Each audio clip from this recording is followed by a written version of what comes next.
Welcome, everyone. Welcome to the Puck Drops here. This is Peter Fivefoot. This is a little bit unusual, but I'm doing a live stream today. I'll actually be able to do live streams for the rest of all the Sunday night games of the season since I'm not having to do my radio show starting at on that date. Here's a handoff over to Wayne Gallman.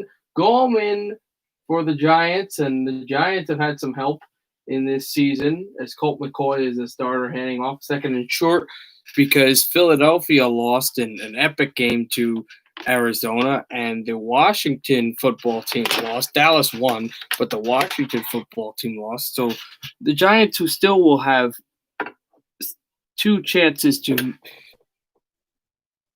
lead the division if they can't today, can do that even if they don't win today. Really will get a jump start with a win in this game. A throw over to Slayton and missed by McCoy. It'll be 3rd and 1.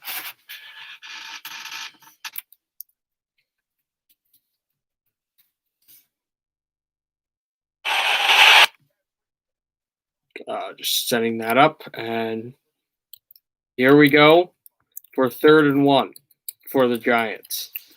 So we'll be able to do Sunday night games from now on because of that's right, I can't have the screen because of the fact that the show is not going to be produced on Sundays, but Saturdays as a handoff. And McCoy will get the Giants the first down.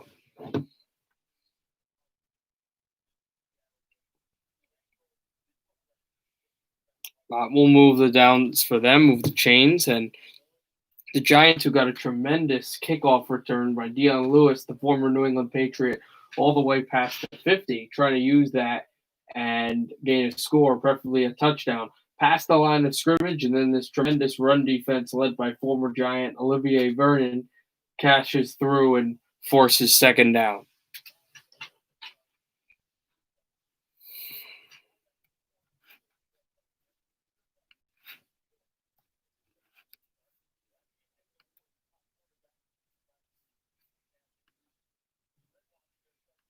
So here we go. 2nd and 8. He got a 2-yard gain. Colt McCoy steps up, throws over the top, penalty flag, but Shepard will be down near the 15-yard line. Let's see with this flag who it's on.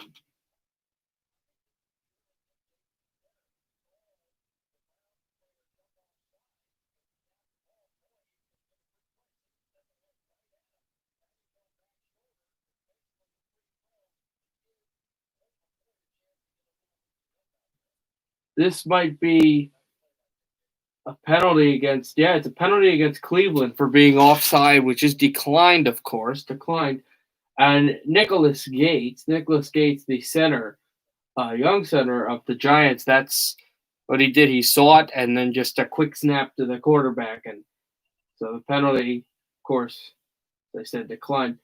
Throwing to the end zone for Shepard. Not able to get the ball cleanly turned around and then deflected out. No penalty. It'll be 2nd and 10.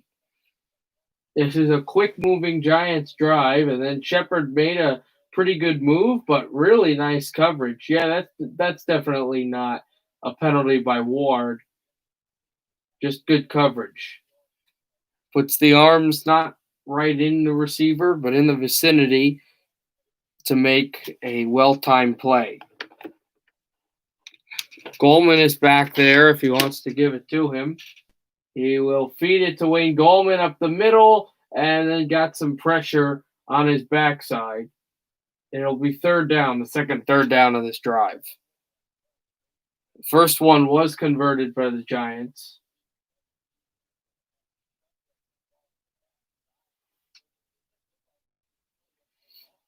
And Wayne Gallman has been the workhorse here ever since the injury to first-round selection Saquon Barkley. Ex-Clemson running back, probably happy that his team is in the college football playoff. McCoy now has Dion Lewis, who shifts out to a receiver, so no running backs are back there. Put Lewis in the slot, 3rd and 5. Here's McCoy. Colt McCoy throwing to the end zone high. No flags as McCoy went down, so it'll probably be a field goal try for the Giants.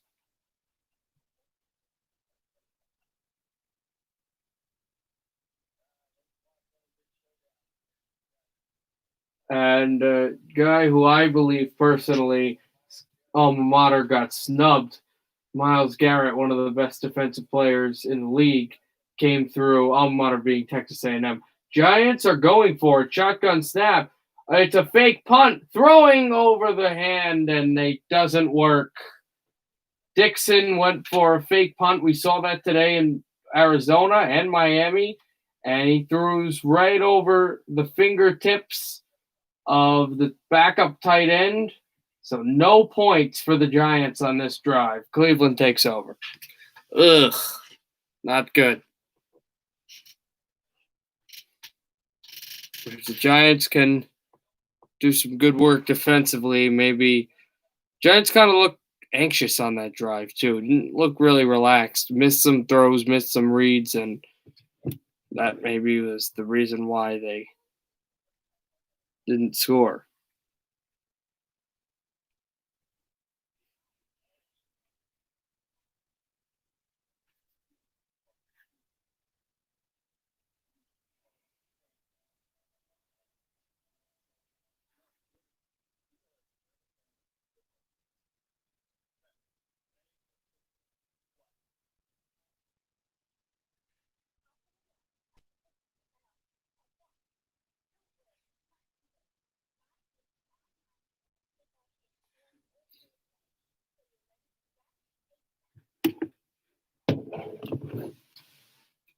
But we'll see what happens.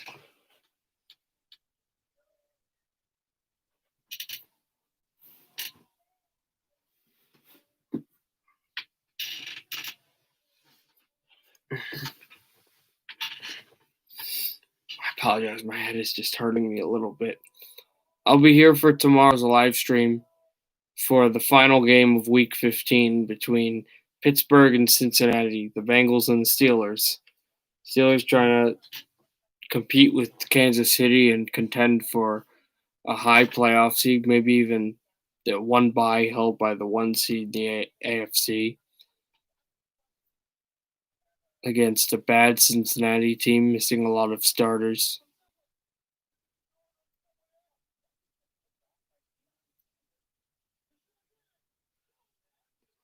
So there's that.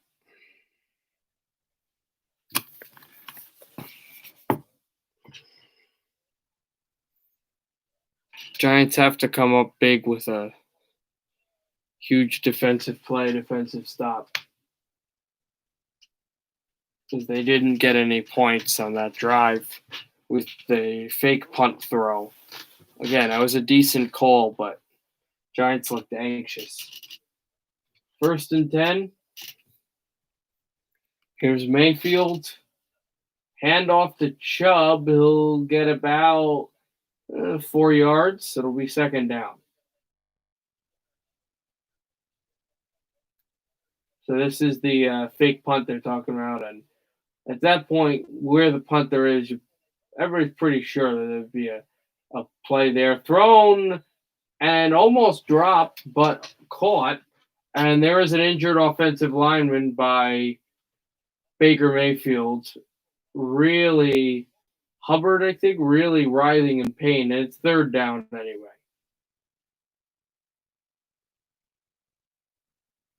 Really quiet here in East Rutherford. But one of their top offensive linemen is down, and that probably means, commercial. So we're going back right to that. How many of you guys watching here today are excited for the holiday season? Because it's right upon us, and of course, Hanukkah already happening, and Christmas Eve and Christmas Day will be on Thursday and Friday. All of that. I was also planning on the 26th of doing predictions, but I'm gonna have to retool those predictions because I didn't realize how the standings work, and I picked a bunch of teams that wouldn't get into the playoffs with the standings. Like, thought there could be two wild cards from one division and only three from the next, like it actually works. But the way this season's gonna go, that's not the case. So I would have to wait. We have to wait for that. Right now, waiting for third down with Cleveland hemmed in. New York had a fantastic drive, but it fell apart after they went for a fake punt, the Giants did, and missed the touchdown on 4th and goal. Or at least it was 4th and 10. No, it was 4th and goal. But they made two good plays, two good tackles on a running play and on a passing play just now. It's third down and 10 with the Browns just outside of their end zone.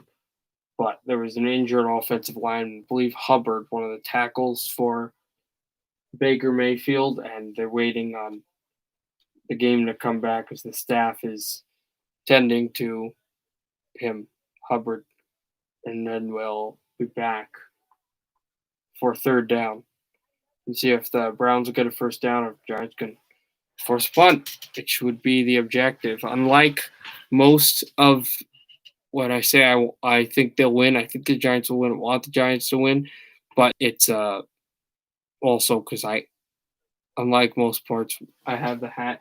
I actually want the Giants to win. I am a Giants fan. 3rd and 3. They put a replacement lineman out there. They're very adept at running the ball, but they have no running backs back. Now they bring someone into the backfield. Shotgun snap still for Mayfield. He could throw a short flat here. Here's Mayfield throwing right over the middle. Caught. Kareem Hunt, he went over the middle, but not sure if he would drop it. He did not, and they pick it up.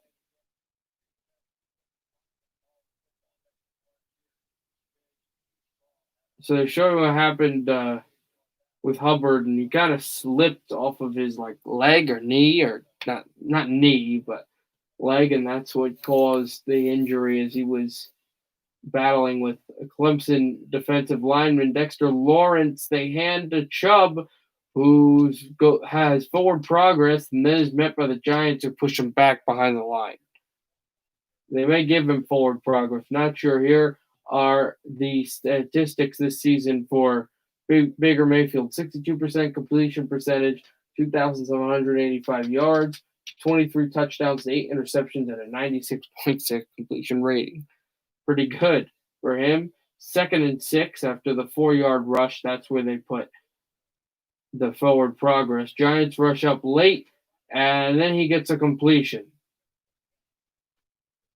Jarvis Landry, the former Dolphin, will give the Browns the knowledge that they have moved the chains.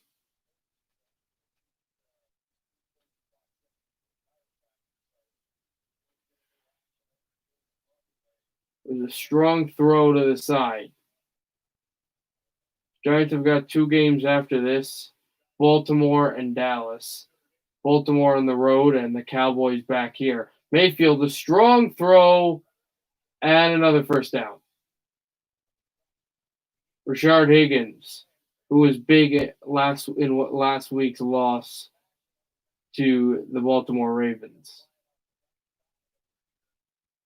Also, there was no help back because Jabril Peppers rushed the quarterback.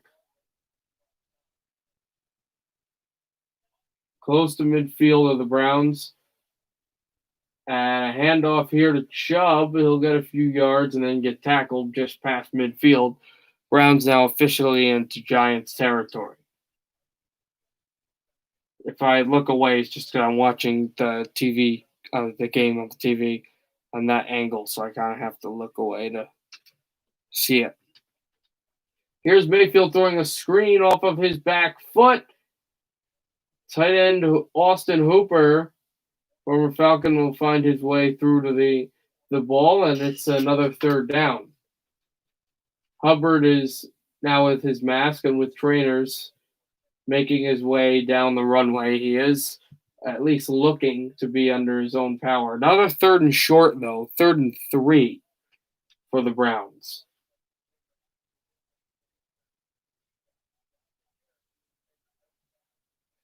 Here's a handoff to Hunt. He is short, and it looks like they are not in field goal range, and Cleveland's going to have to punt with 7:40 left in the first quarter. Possible going for it. Cleveland might be going for it here. The Giants did. They will be.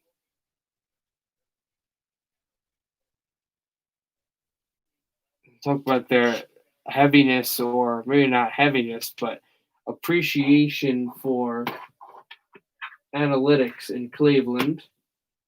They bring left wide Kareem Hunt. Here is Mayfield in the shotgun. That got deflected by the line, and the Giants force a stop on 4th down. Giants move all the way down the field. Cleveland also has a nice drive when they were hemmed in their own end, and a deflection from the line. Dexter Lawrence again. He's been huge. He forces a 4th down stop, so the Giants will take over just before midfield.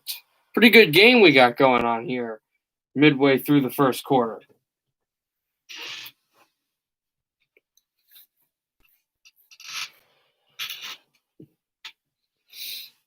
It's been quite eventful. Both teams knowing that they need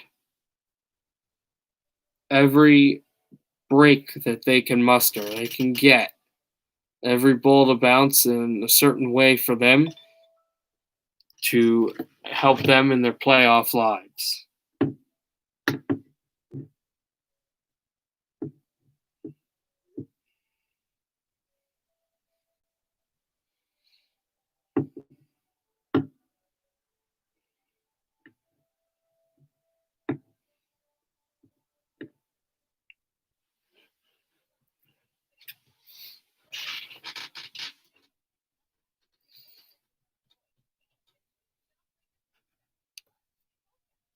All right, now still waiting to get back to this game.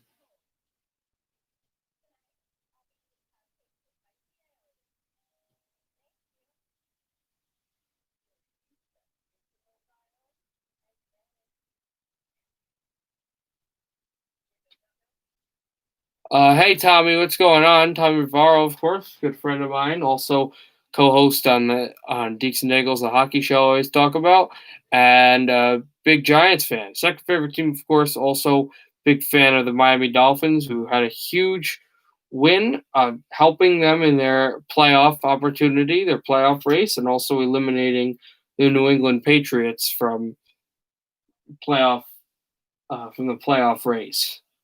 They cannot win the division, but they can try to get into the wild card, as the division has been won by Buffalo. There's the Jets also eliminated. My second favorite team, Houston, did not do well at all today, but the Dolphins did. As you see right there, if anybody's watching, showing all the people in the New York Presbyterian Hospital, helping everyone in COVID and all of that at this great time, and big Giants fans, of course, and Giants seeing what they can do. Ball at the 43 of New York.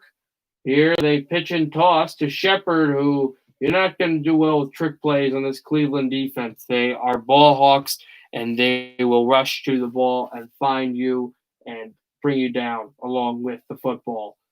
2nd and long after that trick play didn't work.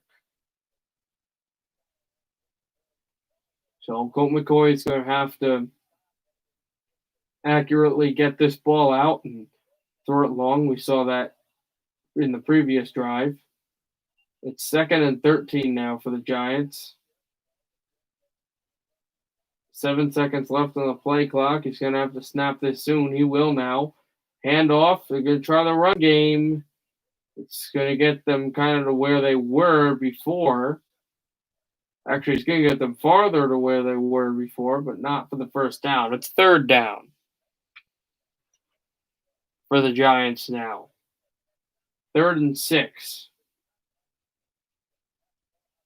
Here, though, if they can't convert, I say for the first time in this game, because both teams have tried to drive past the third down, you punt the football.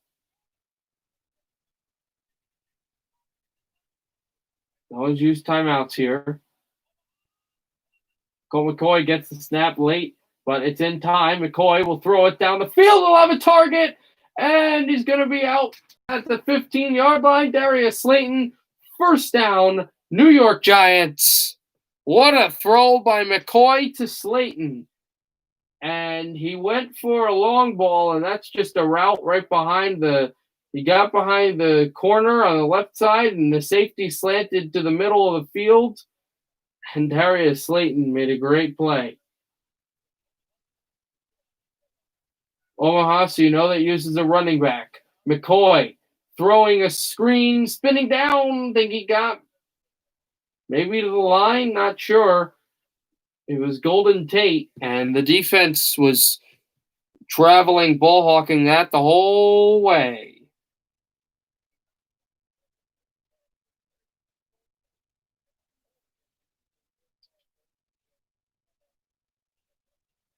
Second and 11. They did lose a yard. They're in field goal range. Daniel Jones still on the sideline. See if he gets in to this game. They're going to add motion. Here's McCoy. Colt McCoy throwing to the end zone. Dropped off of the hands of Evan Engram. Carl Joseph, former Raider, got in there.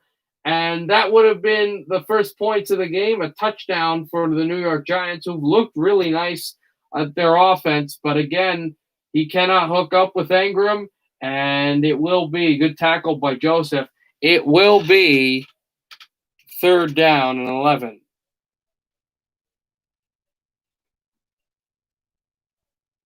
Third and 11, they add movement again. They've got to get into position.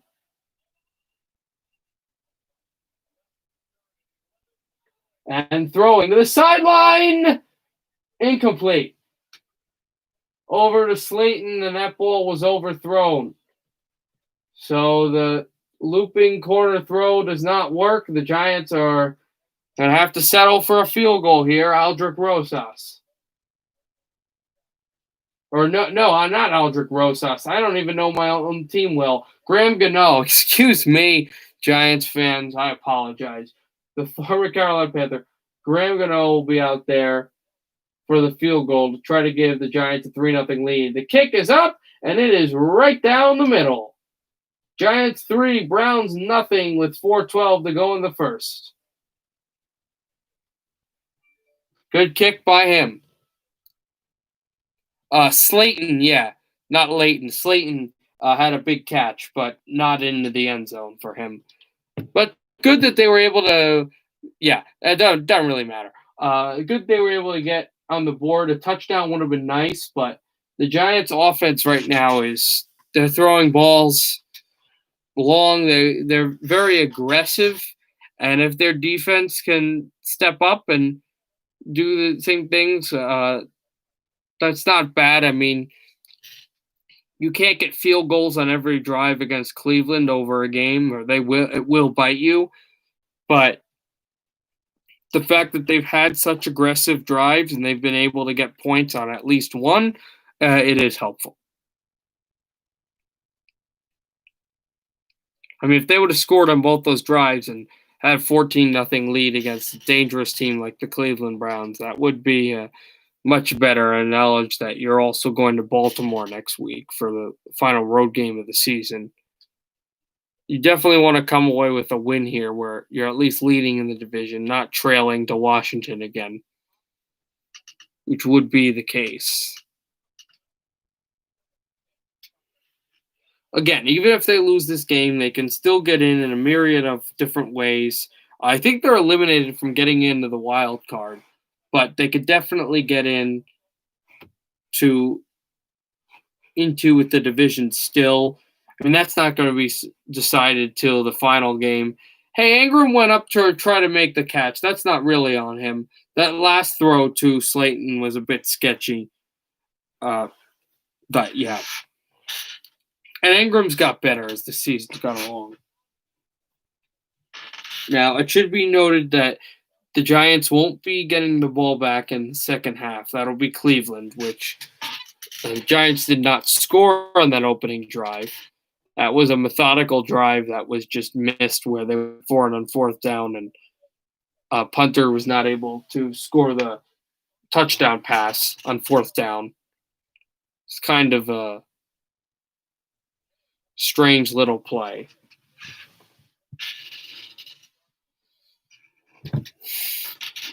So we'll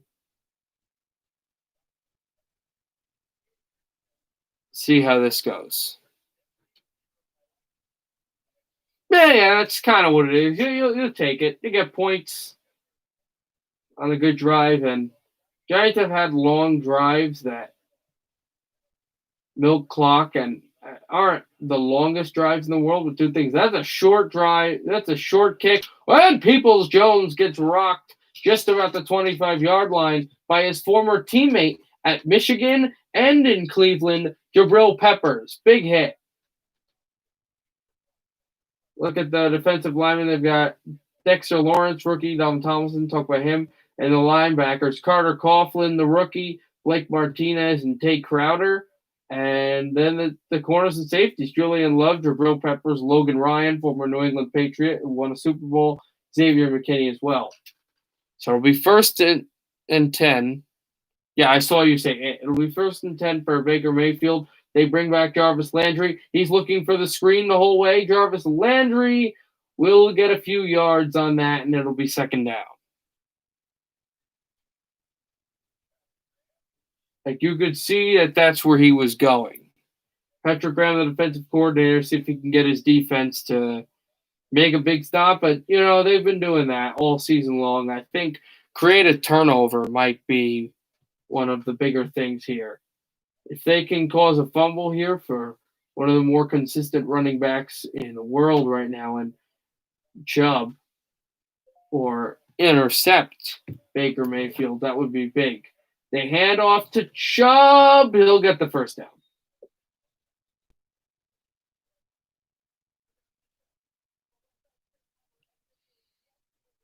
So the right guard Hubbard, we were talking about, Christopher Hubbard, is questionable with a right knee injury. I wouldn't bet on him coming back. But stranger things have happened. You talk to his offensive line, rookie Lemieux, and others. As the handoff to Chubb. Chubb will get stacked down short of the line to gain. Not the line to gain, excuse me. Leonard Williams with the hit. Short of the line of scrimmage. Hey, Josh, what's going on? Tommy actually convinced me to do this, or at least suggested, I should say, not convinced me. And I won't be doing, I will be doing our show, but we're recording on Saturday, not Sunday, because of the radio station rules. So I'll be able to stream the NFL games on Sunday night. Ravens got a big win today over Jacksonville, who now are in the hunt for the first overall pick, probably Trevor Lawrence. Here is Baker Mayfield with a throw, and Hooper will finally get shelved after he catches the ball and gets past the first down yardage out of bounds with 2:16 to go in the first quarter. And yes, go Giants. Hopefully they can win. Yeah, Jacksonville isn't very good. They weren't expected to be very good. Carolina also wasn't expected to be very good, but they had a really nice start to the season, and now they're coming back down to earth. And the Jets with a surprising big win on the road against the LA Rams. Yeah, that was very surprising. And they were leading the division. Now Seattle came in with that big win over Washington. Throw short screen, looking for blocking. Will find blocking. Not sure if this is a first down or 2nd and 1, but the Browns are starting to drive, and not scoring on the first drive was kind of one of the things where you go, but at least the Cleveland didn't score on their first. So this is Cleveland's second drive.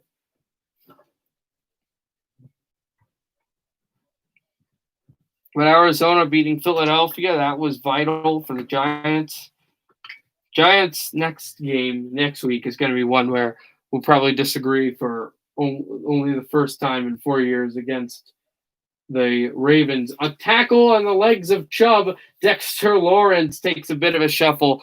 Also, yeah. Oh wow, that's crazy. Also, I wanted to let you know, as you may have seen or not seen, uh, the committee has spoken and they have not done a good thing. They didn't vote Texas A&M into the playoff. They said that their resume just was not as good as Notre Dame, who lost to the number 2 team last night pretty badly. So A&M's not in, but they'll have a consolation bowl playoff game for their last game of the regular season. Baker Mayfield throws deep and has a man past the 20, close to the 15 at the 16, Rashard Higgins. So that they're going to have a good playoff game, but they won't be able to compete for the national championship. So that'll be the Orange Bowl, which is really prominent. And okay, that's fair. Kind of how it would feel like with the Giants and the Texans. But that's how I really feel like when the Devils play the Canucks. When I went to the Devils Canucks game on New Year's Eve, where I told you it was a 4-0 Devils win, and Blackwood got the there was a timeout called by Cleveland where he got the shutout, and a lot of people were booing the Canucks players and yelling and screaming, and my dad was like, "Oh, come on, you're gonna yell, you're gonna boo." I was like, I want the Devils to win, and I'm gonna cheer when they score and do great things, and laugh if there's a Vancouver penalty, but I'm not going to boo Vancouver. I'm not going to like scream obscenities or anything at them. I love those guys. Like, so people were booing and cheering. Yeah, I can see that. But booing and cheering whenever Elias Pettersson would like break his stick and stuff, and couldn't score a goal or get in the penalty box. And I'm not going to yell at that. I love Pettersson. So that was kind of that's kind of that same thing. That same thing when I watched Vancouver Detroit, and Vancouver swept the Red Wings this year, and those were some really exciting games for me because I don't know if you remember, but they had a lot of goals. Anyway, back to college football as we're on commercial.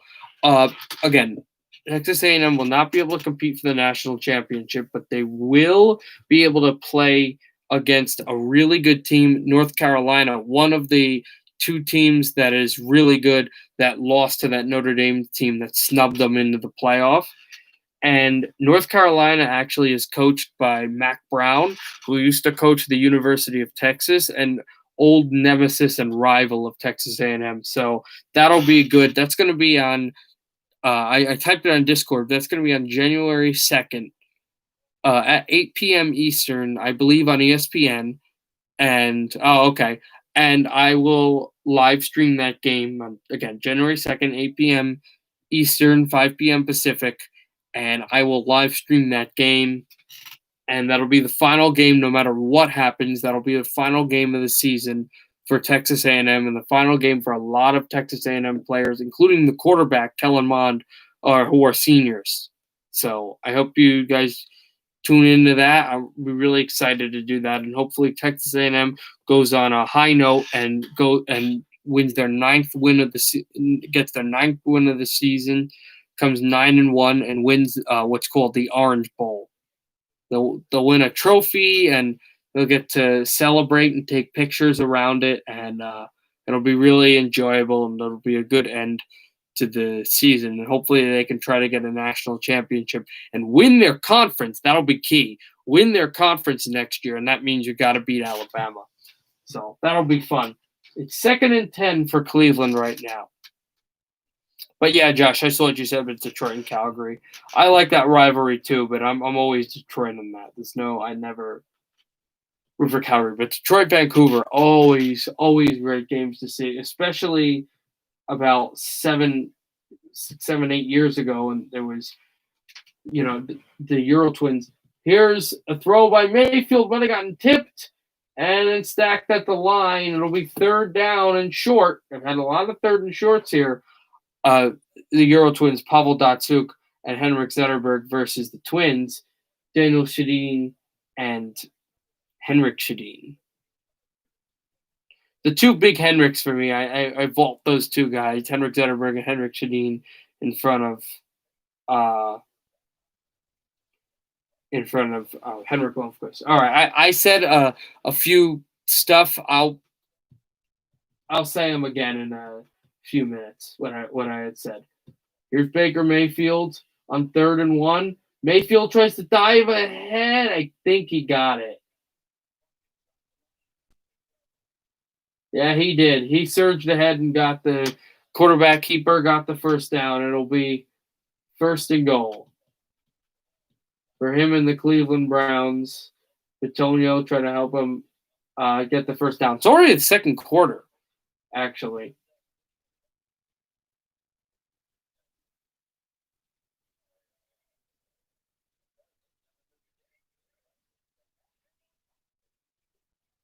Baker Mayfield handoff. Chubb will not get to the line. It will be 2nd and goal.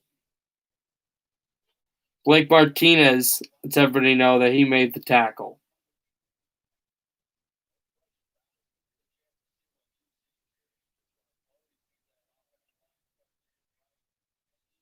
And I think Peppers was there as well in the pile of all that.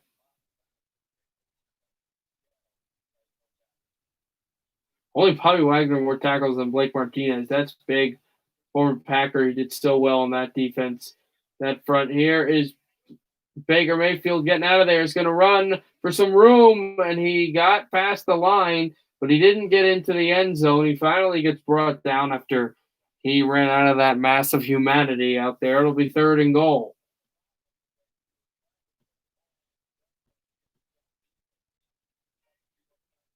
And Chubb was open a little bit, but then the coverage was there, and he had to get out because the zone did such a good job. 3rd and a few. I think Cleveland will call timeout here. They will. They call timeout.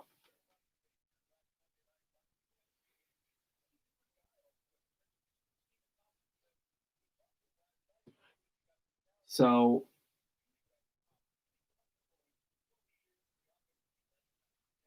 Baker Mayfield just trying to figure out if he understands what to do here, and he feels like he does. It'll be 3rd and goal.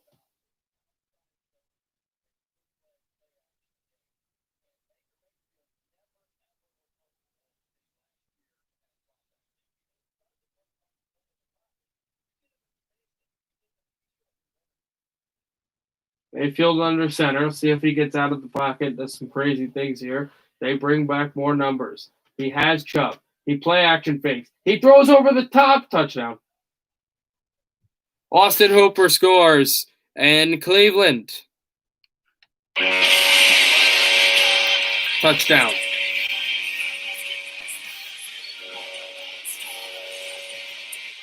It is 6-3 Browns.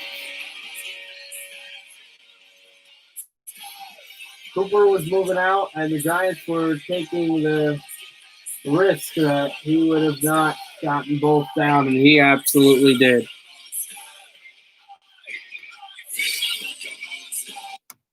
Cleveland takes a 6-3 lead, and here comes the extra point to give them a 4-point lead.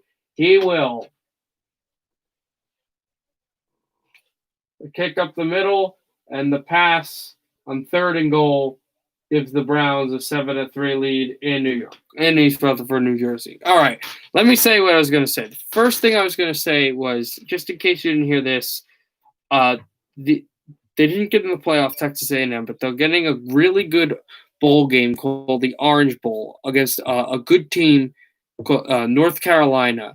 And North Carolina is led by a head coach named Mack Brown, who used to coach the University of Texas, who's one of the big rivals of Texas A&M. So they'll be playing them on January 2nd at 8 p.m. Eastern on ESPN, 5 p.m. Pacific. I'll be live streaming that. That, no matter what happens, is the final game, no matter what, final game of Texas A&M's season. And it'll be the final game for a lot of seniors, including the quarterback of the team, Kellen Mond. So that, I will be streaming that. And also next year, they got to find a way to get in the playoff. And the best way to do that is to win their conference. And really the best way to do that is to beat Alabama because they're a titan in the division. If they can beat them, they can probably find their way to winning the SEC West and getting to the conference championship against a team like Florida or Georgia. And then beating them would definitely get them in to the playoff and get a chance for a national championship. Second thing is with Detroit and Calgary, I mean, that's great, but I always root for the Red Wings. And for the Red Wings and the Canucks, I always have liked those playoff, not playoff, but they feel like playoff, but those matchups in the regular season, especially a few years back, 6-7 years back, when it was the Red Wings having the Euro twins, Pavel Datsyuk and Henrik Zetterberg against Henrik and Daniel Sedin, the twins. So that's my piece on those things.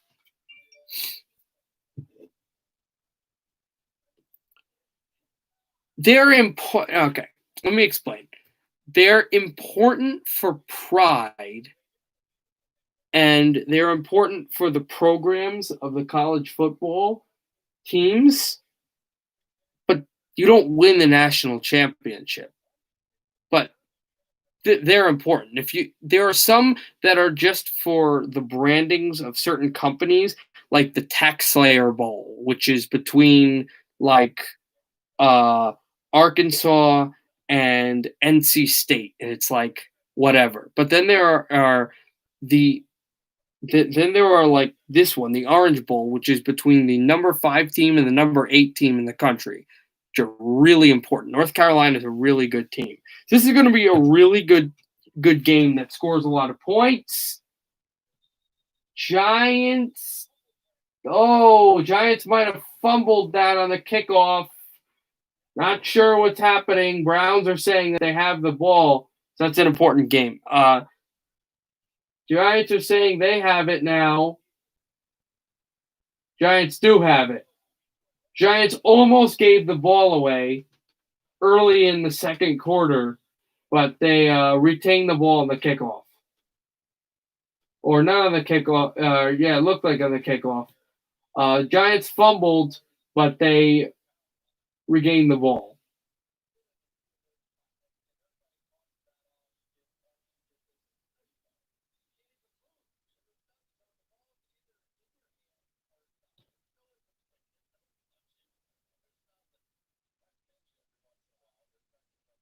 So the Giants did get the ball back after fumbling it, which was not good, but at least they can do that. This is when the Browns kind of get aggressive at you, where they will make defensive plays, or here's a big run close to the first down marker. And then they'll score a few touchdowns, and before you know it, it's 28-3 and you're done. So the Giants have to make sure they can score, preferably a touchdown, and then hold on defense. Also, if they can force a turnover like the Browns nearly did, that will help. You don't want this game to get completely out of control before you know what hit you. 2nd and 2.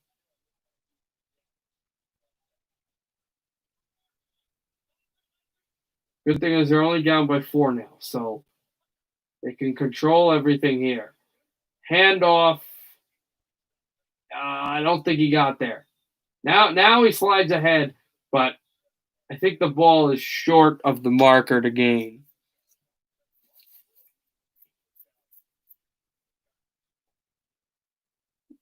No, it's not. Alfred Morris got the yards he needed. He was just able to push away from Olivier Vernon, and he churned his legs, and he did get there. Well, at the 43, the 47 of the ball needs to be the marker, at the 47 of Cleveland. Here's Colt McCoy, hands off to Morris. I think he got a yard, that's it. 2nd down now.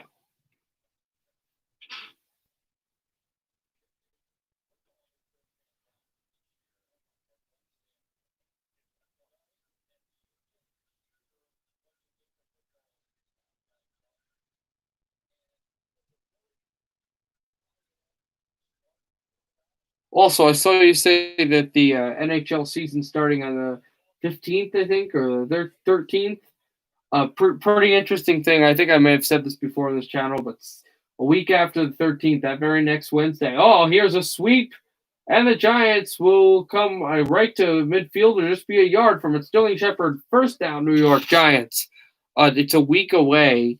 That very next Wednesday is when I get the Puck Drops Here channel back to live stream, which will be great. I still have it. I still can post videos. I probably will be posting videos on that channel. It's not like I can't do anything there. I just can't live stream. Well, actually, at the 48.5 of the Giants, Colt McCoy signaling out in the shotgun. A handoff, Morris looking for room. Morris will burst ahead of the line to gain and just past the 50. It'll be second down. And number 66, Shane Lemieux, not Mario, with the block to help the Giants surge ahead on that game. 2 yards for Alfred Morris, set it 2nd and 8. 9 minutes left in the second and counting. Hand off to Morris. Alfred Morris gets some more yards. Alfred Morris closing in on the 35-yard line. First down, Giants. That was a physical and aggressive run. And it's Zietler who comes down to make the block. He shows the hole, and then coming in late is Alfred Morris, who is able to move ahead and get the Giants the first down they need.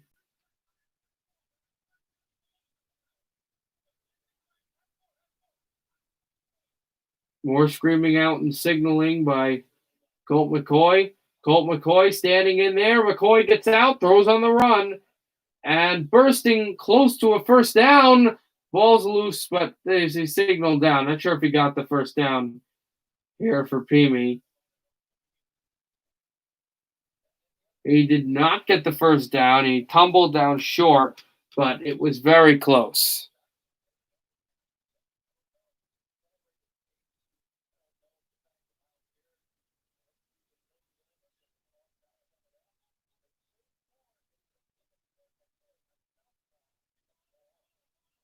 Second and 1. More motioning. Tight end to the right side. That's number 81. Forgot his name, but he's been big. Fakes the handoff. Browns have to come back. That's a pass that works. And that's a slide by past the 15. Think to the 14. First down, Giants. Looks like the marker will be right at the 4. 7:13 left in the second. And the Giants move the chains again.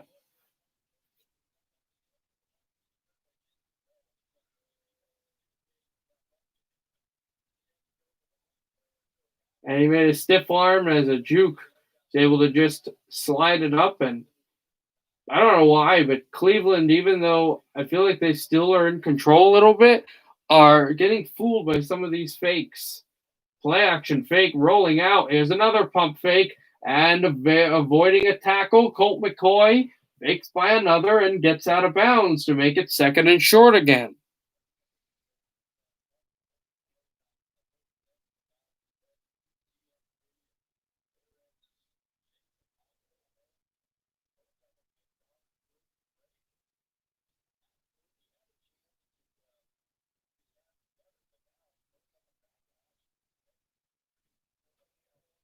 Nine plays for 63 yards on this great New York Giants drive.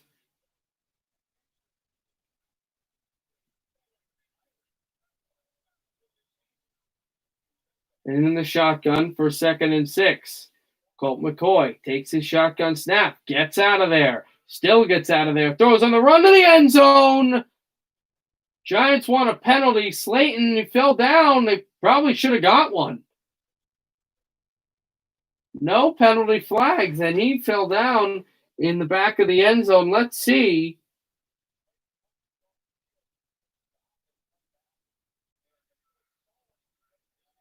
No, that was just Carl Joseph just faked one way and he slipped.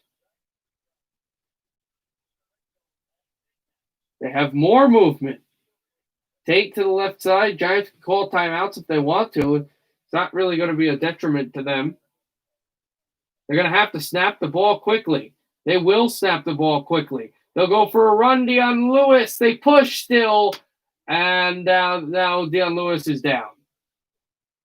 He is short. Do they go for the conversion close to the end zone, or do they kick a field goal here?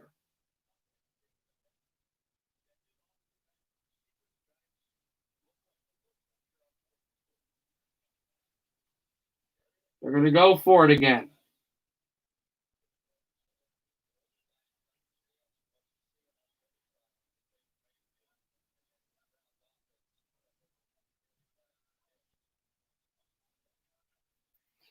It is Colt McCoy going to go for it. He's going to run it up the middle. I think the Giants got it.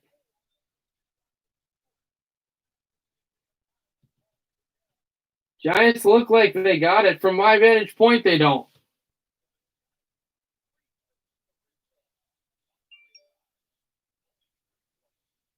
They can't get in, but again, I thought Wayne Gallman got the ball over. They said no, and a field goal would have made it a 1-point game. I thought he got it. But okay. No, right. I'm really confused. This game's been quite confusing. Obviously, they almost fumbled it away, and then they go down the field and can't score. But okay.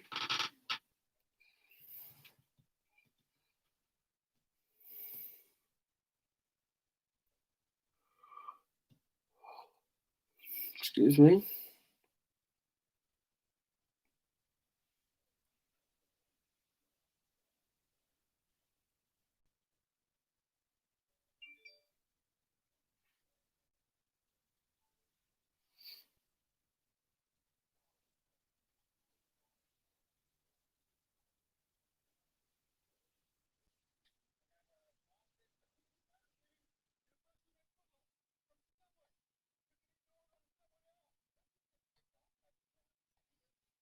All right, we'll see what Cleveland does here.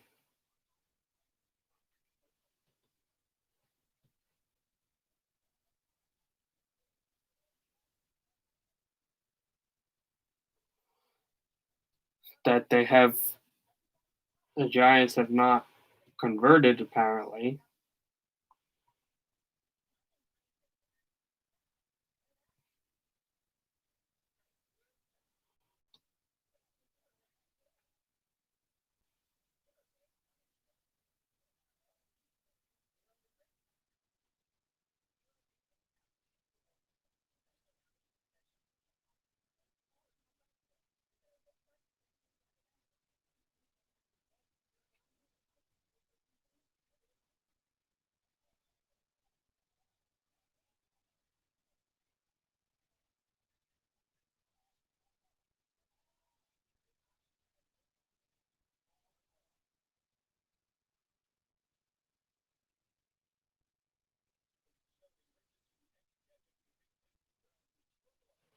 So one of the tackles was made by Sheldon Richardson. So we'll see if.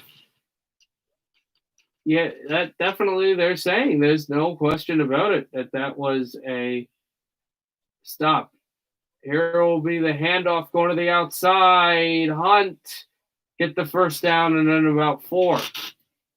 The Giants were stacked up to say, okay, we're going to make a stop here, and they go with the outside run. That's what fools them. Okay, so here's the Richardson tackle to stop the Giants. Again.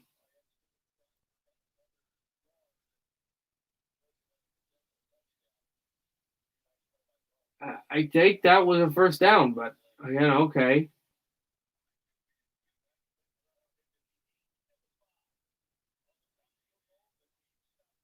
Here's Mayfield. Mayfield standing in. He'll toss off his body, and Hunt will be tackled down. It does help the Giants, though, in this game where There's 4:18 to go, and I know they're kicking off to start the second half, but there have only been 10 points scored by both teams. The Giants are good when it's a low-scoring game. And the Giants have been able to stop the run at times from both running backs.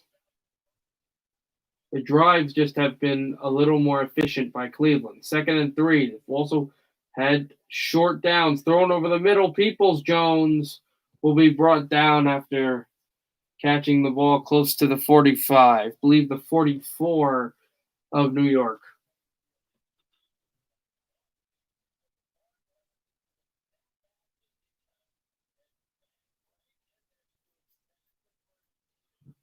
And that's the catch that was made. And that's a really efficient play.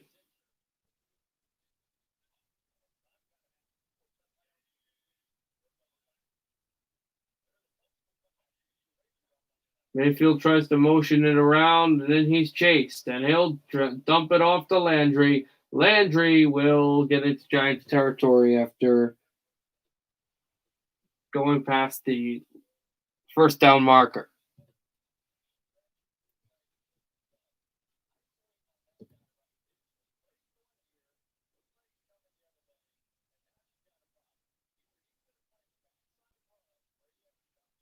Giants again are going to have to make a stop here and better create a turnover.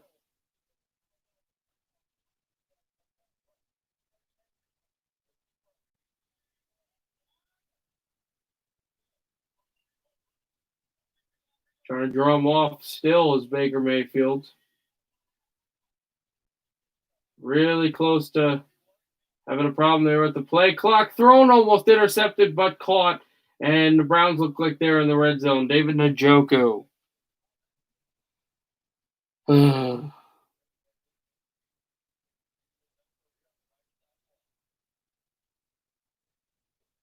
this will be the 2-minute warning. So Cleveland is in control at the 2-minute warning, up by 4, looking for more points here in the second quarter.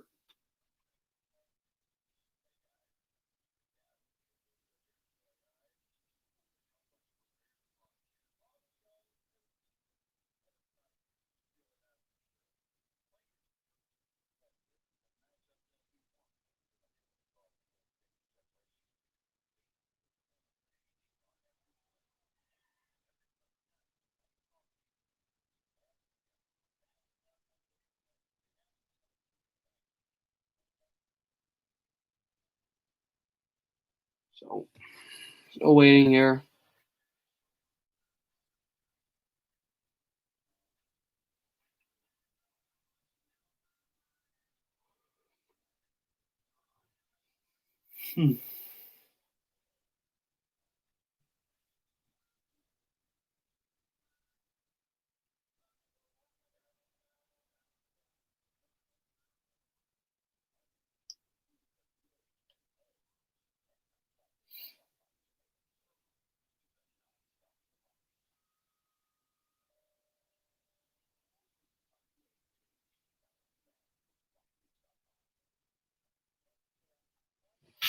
And we'll wait on this.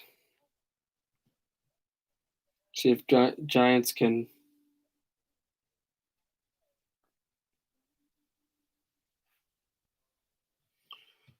force turnover, or sack, something like that.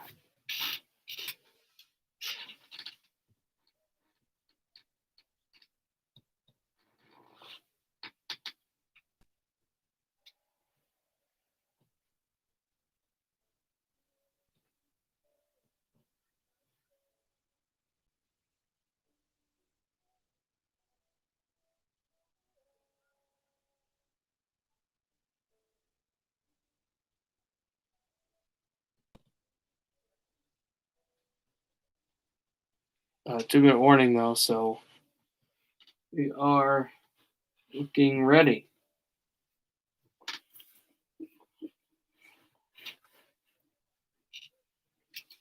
Touchdown, make this 14-3. Shouldn't be great for the Giants, but They would need a score here. Score afterwards. Help them get back in it.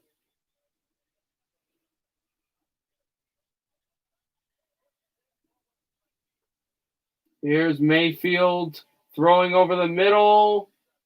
Caught by Landry, and then he gets tackled to be kept there.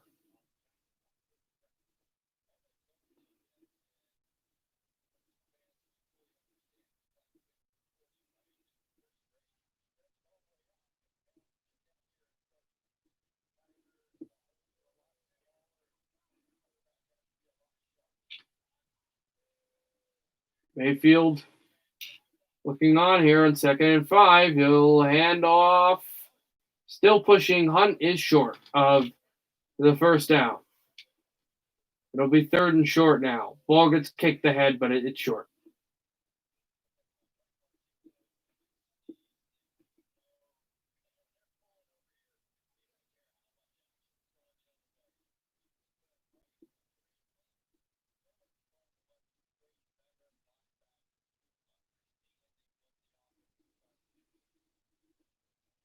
Third and 1. Maybe they force Mayfield ahead. And a timeout is taken by the Giants.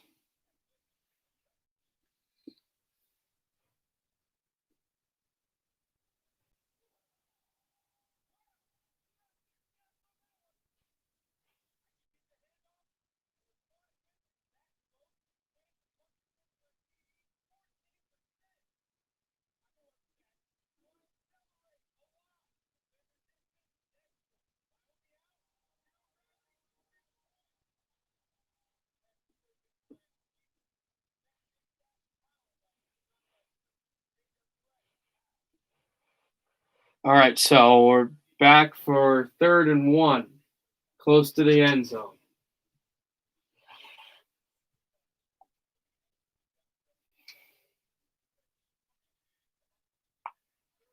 There's Mayfield, hands off. Chubb has converted.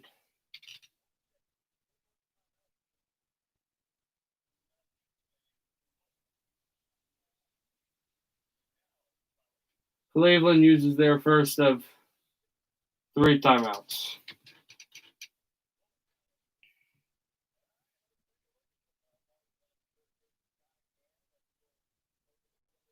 Less than a minute to go here in the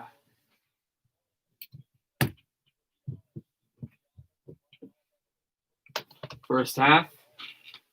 Up by 4.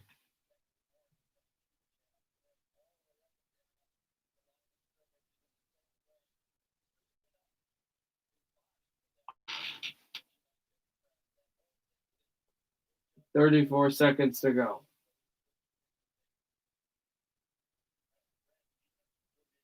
They've got 2 timeouts to use.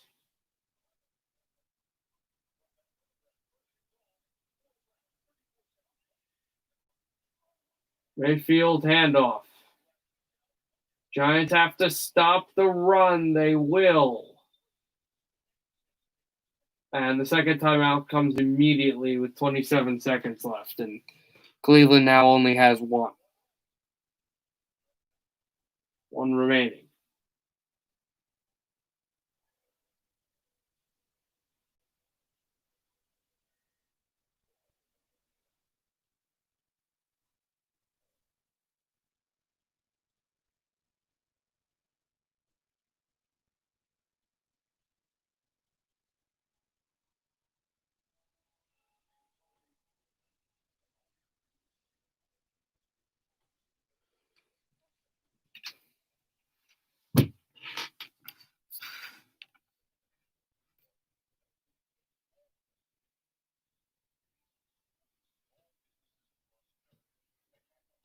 So we are looking like we're ready.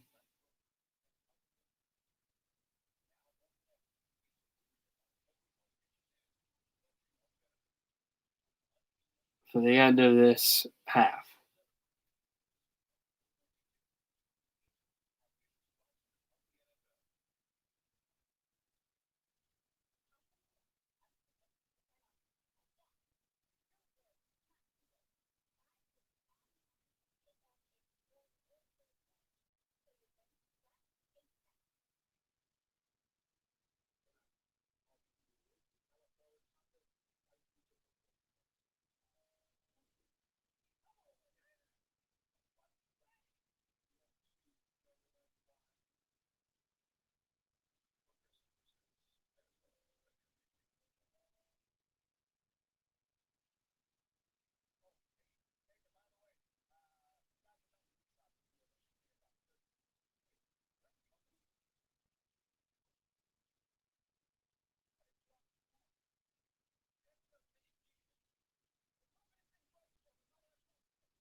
Still hitting, and that commercial as well about Baker Mayfield. Baker Mayfield right now is just playing really good.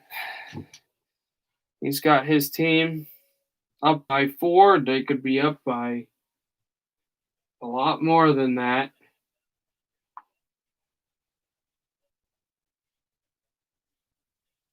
11, actually.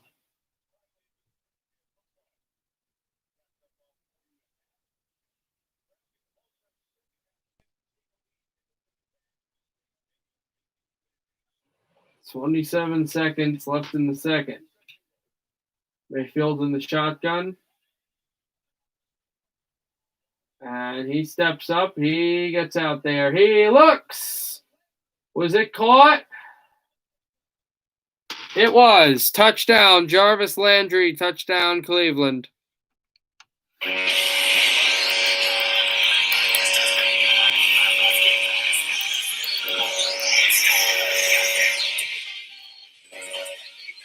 With 21 seconds left, Jarvis Landry.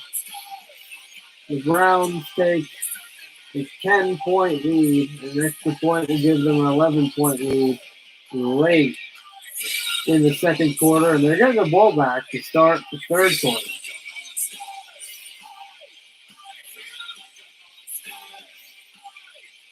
Athletic, aggressive catch by Landry, and the Browns will increase the lead. There was a flag on the play, and the penalty.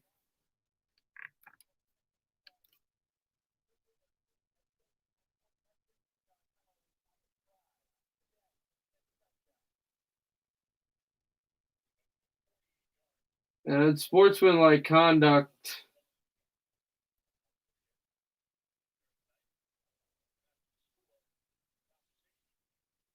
against Jarvis Landry after the touchdown. So it's going to make the extra point try. This is interesting. It'll make the extra point try a lot longer.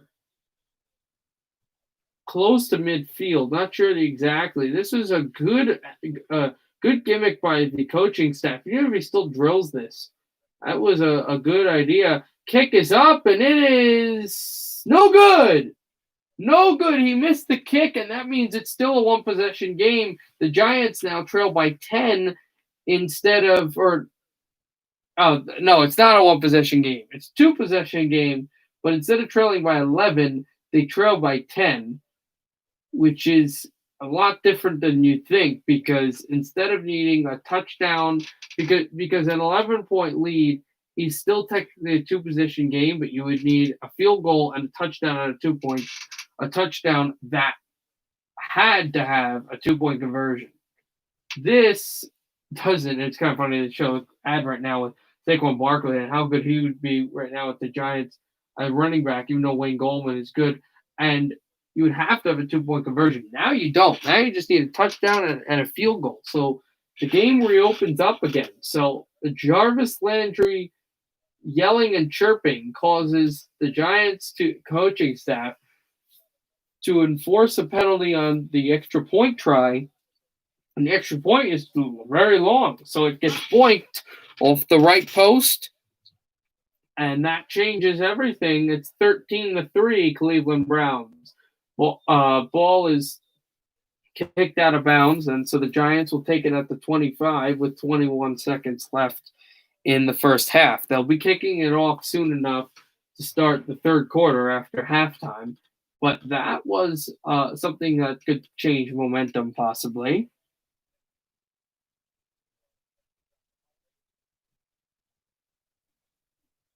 They show Manhattan, New York City right now, looking really nice with some life-size ornaments and waterfalls and all that. Giants are not going to try to do anything here. They'll take a knee and a half. They're going to kick the ball off back to Cleveland to start the second half, but Right now, the Browns with a bad penalty is going to leave not with all the momentum that they'd like, but they do have a 10-point lead. Cleveland 13, New York Giants 3, with the Giants trying to go to 6-6 or 6-8 and regain the lead in the division. They trail by 10.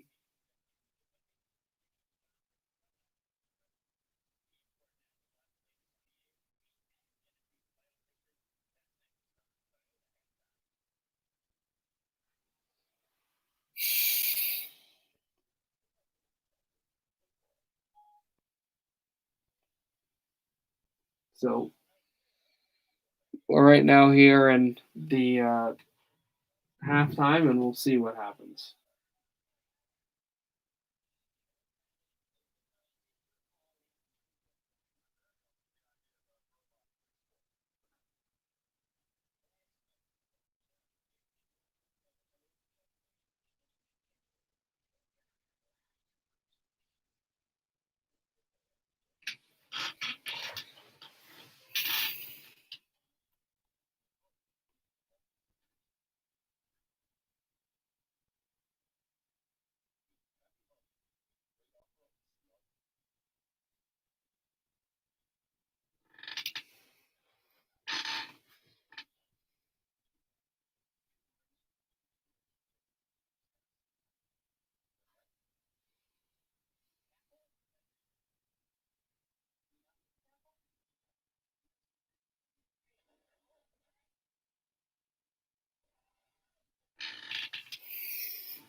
All right.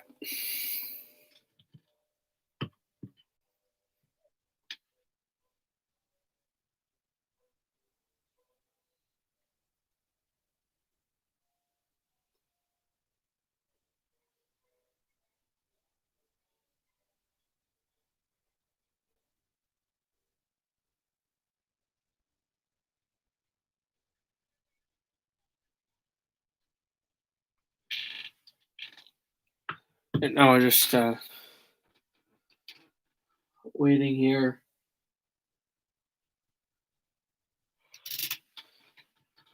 for I think you go to the halftime show or whatever. Not show, you know what I mean. Halftime and then get ready for the start of the third quarter.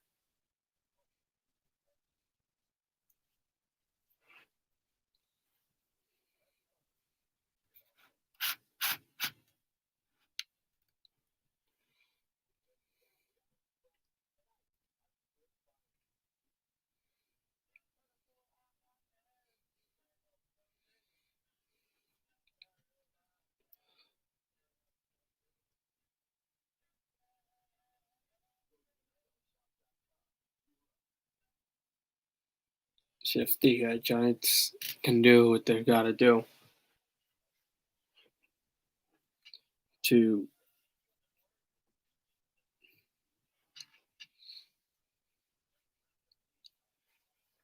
get right into the thick of the playoffs.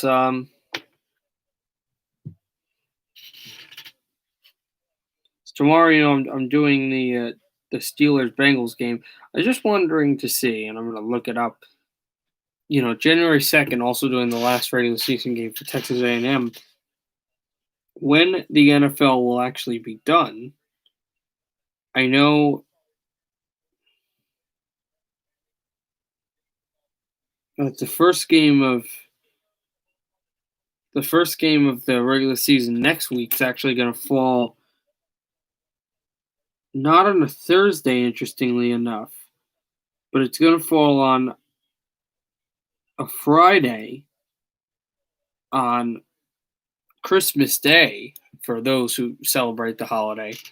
And that'll be a very important game. New Orleans and Minnesota. I'm not sure if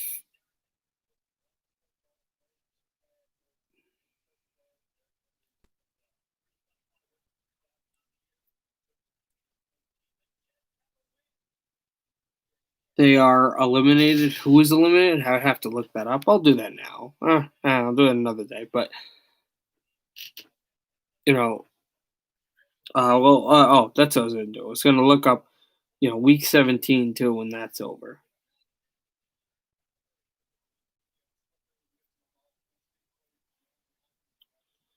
They're all on the third, so that game is Saturday, the day before Sunday.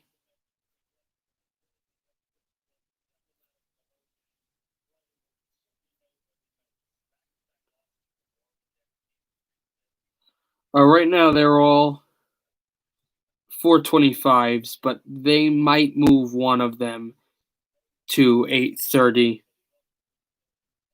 I see Seattle and San Francisco. I know San Francisco is eliminated, but week that game, since it was really important, might be moved to 8:30. They'll probably move, like, if there's a game that's two really really good teams, they'll move them back. If Seattle isn't leading the division, Cardinals Rams, I could see that game being moved back to 8:30 as a primetime game. I think that game might. Buffalo, Miami, possibly as well. Since Buffalo's already won their divisions. Yeah, probably not. As I'm scrolling through the teams, possibly Pittsburgh, Cleveland if they win out. But the only one that seems like they would do it would, in my opinion, would probably be Arizona and the LA Rams. And those are all of those games I just listed. The 1 o'clocks and right now what just are the 4:25 p.m. Easterns are games that are on the 3rd of December, the day after I stream the final Texas A&M game. And then, of course, the week after, when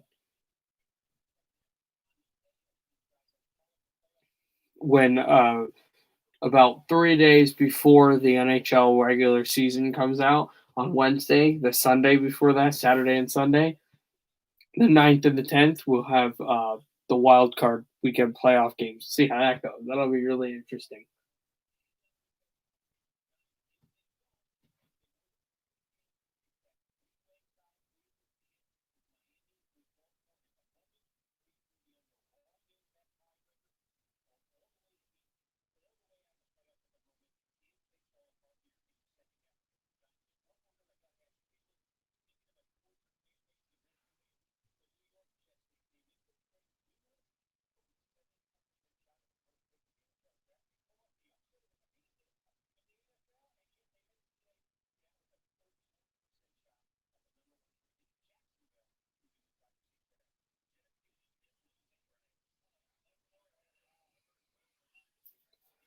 Now, kind of cracking some jokes at the Jets. The Giants are down 10 to Cleveland. We'll see if they can do something here.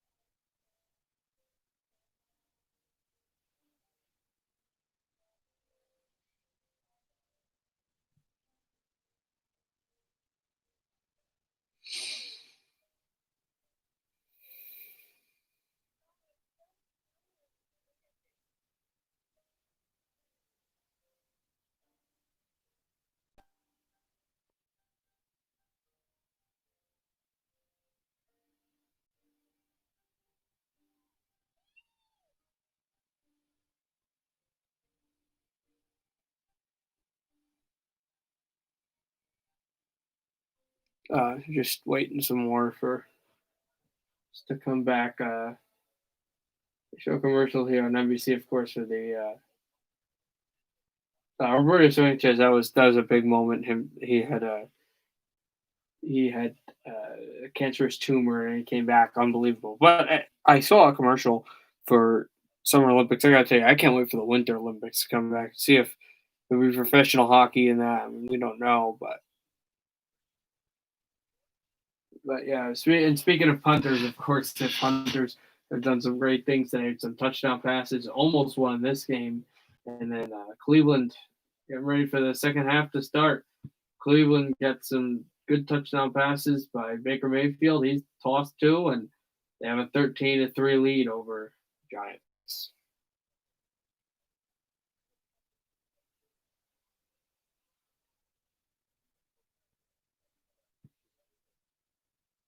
And then that big moment, of course, of the unsportsmanlike conduct that cost the Giants again. Cost the Browns again. What I'm trying to formulate this. How on the ball, on the money were the New York Giants coaching staff with that whole thing on saying, okay, we're gonna assess this on the extra point. So he's got to drain a really long field goal, and then he hits the post, which completely changes the spectrum of the game. It was a great decision.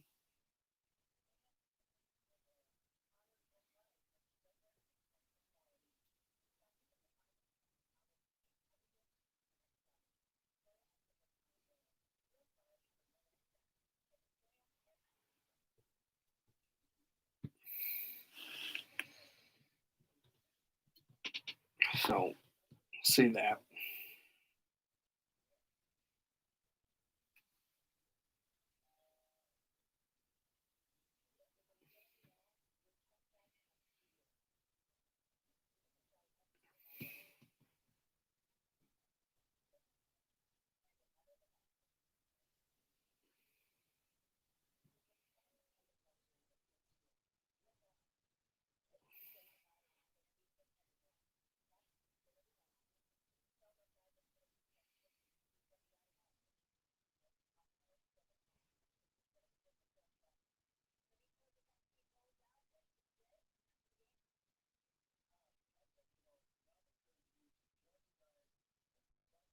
And right now, right before they start this, they show obviously a food drive commercial about the Giants, but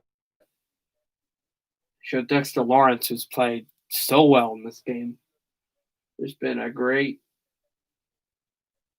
defensive player, and you start to look at all of the great players, specifically defensive, that have come from the University of Clemson, and that's just another gem for the Giants. Oh yeah, interestingly enough, showing there's big games on December 26th,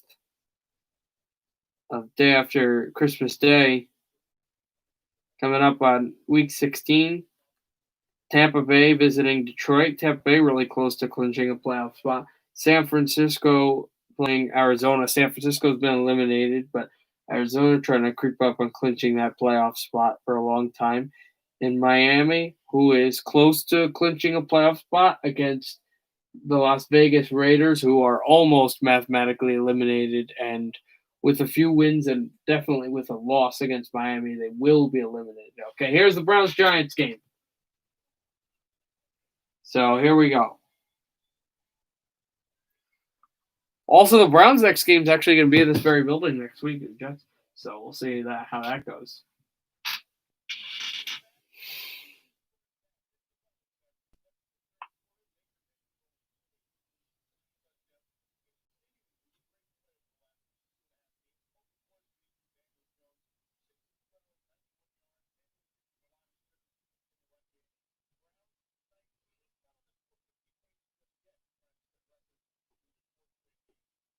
But we're back. We are back here for the start of the second half. Browns are getting the ball, but they have a 10-point lead, 13-3 over the Giants.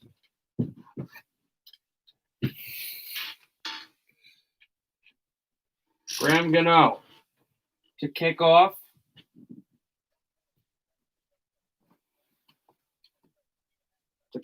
Here. Gano will now boot it. Start the second half. This ball will be caught at the 5-yard line. Taken to the 10. Taken past the 15. Past the 20. And dropped at the 20. Actually, he got to the 21. As the broadcasters will announce that. But That will start. It took 6 seconds off the clock. This will start half number 2, quarter number 3.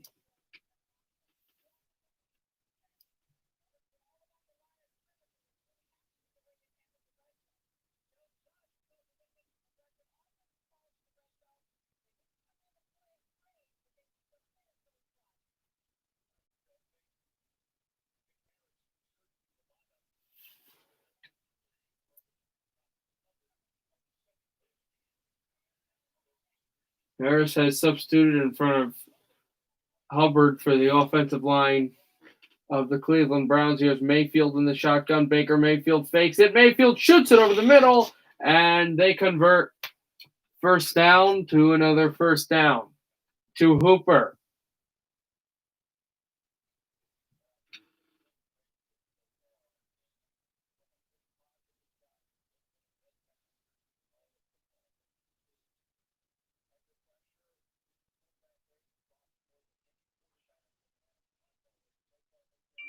Here's Mayfield motioning out again. Mayfield pitching it to the left side and not getting anything, losing a lot of yards there is Chubb. 22 touchdowns in a clean pocket, 1 under pressure, 4 interceptions in a clean pocket, 4 under pressure, but his rating is much lower in the quarterback rating, 37 to 114 when he's under pressure. It's the largest decrease in the league, and Billy Callahan knows that, the offensive line coach of the Browns. Bill Callahan, he knows he's got to protect his quarterback.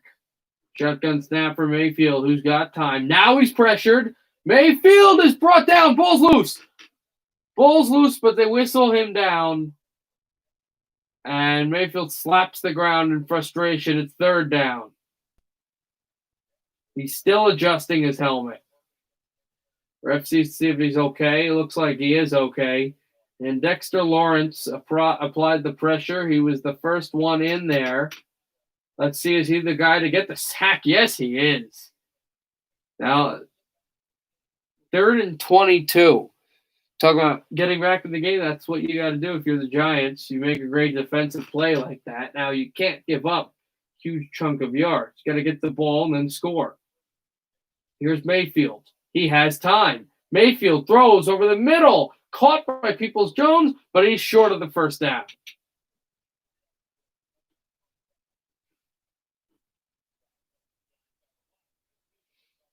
That would have absolutely been the first down that they needed, but he's short of the 40, short of the first down, and Browns will punt. And that Gilden, who's got luscious locks, like really nice, and Jamie Gillen will give the punt here. Jabril Peppers, against his former team, is going to be back to return. Jamie Gillen, great punt. At the 13-yard line, it was forced to be fair caught. So the Giants are pinned, but they're going to get the ball down by 10, needing 10 points. 12:02 to go in the third.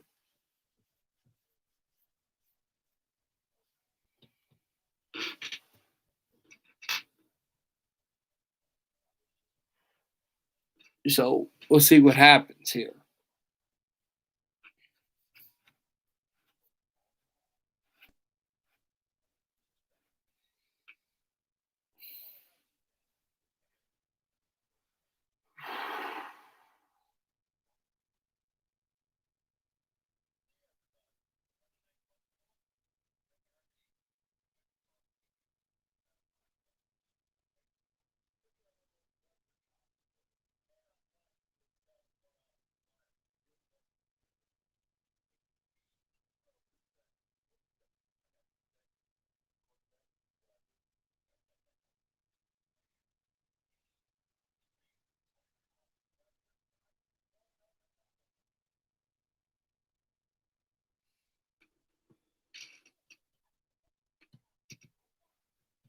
Oh, sorry. Eyes are kind of adjusting to the light. What are the lights here?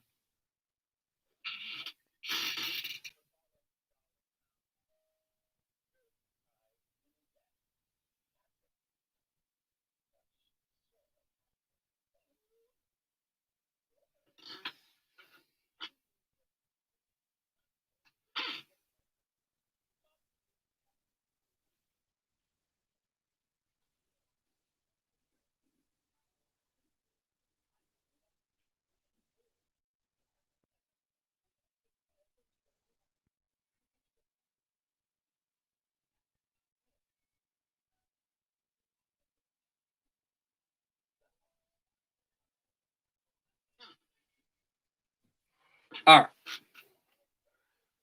We're good. We're getting ready here for New York Giants to start this drive. See if Colt McCoy probably still out there. You know, Daniel Jones suffered a little bit the last game. And see what he can do.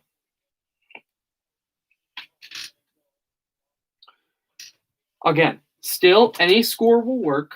They're going to have to score, but it doesn't have to be a touchdown. You'll want to score a touchdown here, but it's pertinent that the Giants score in any way possible. In their next drive, Colt McCoy gets out of the pocket, and the throw is there. The catch is there by Smith, but no positive yardage. He's wrapped up by the Cleveland linebacker short of the line of scrimmage.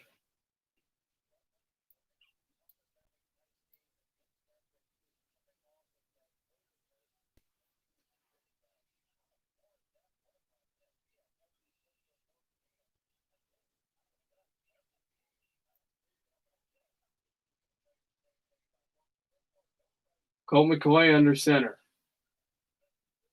McCoy handoff to Gallman for a few yards, and now he'll be tackled.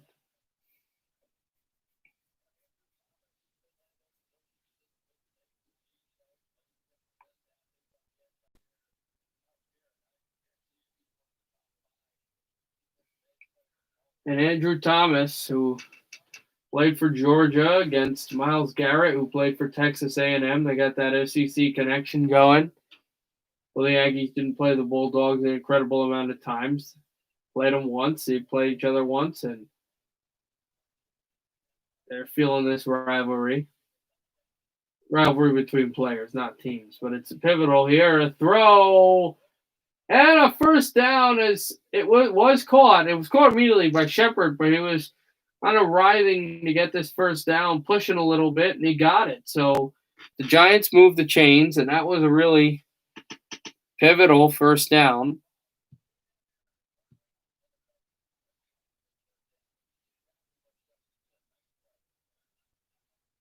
They had to fight for it, and his third reception of this game for 41 yards. This entire game, that's what he's had with these 3 catches. McCoy's out there. Shotgun snap, fakes for the running back, throws to the corner. He finds Engram, he gets a few yards, and it'll be second down.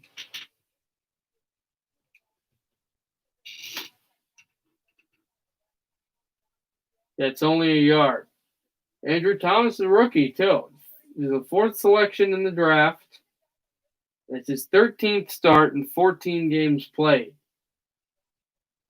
He only missed 1 game, and he started in every game of the 14 games that he's played.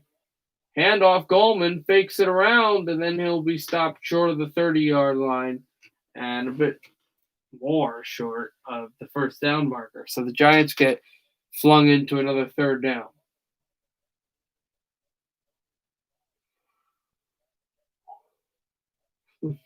Sorry about that. 9 minutes left in the third quarter. Myles Garrett still on the field. See if he matches up against Thomas.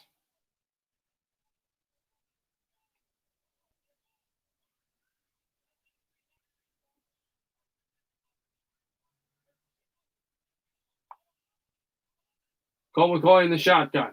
McCoy throwing over the top. He's got a man just past the 50. Darius Slayton, and the Giants move the chains.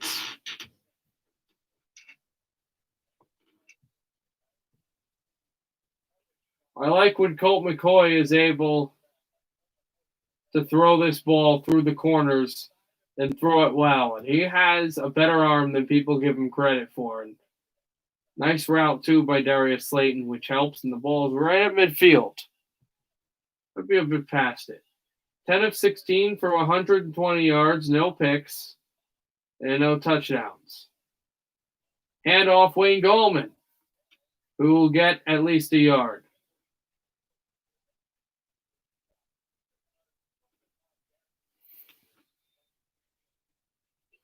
Giants continue to move the ball here. The clock continues to move as well.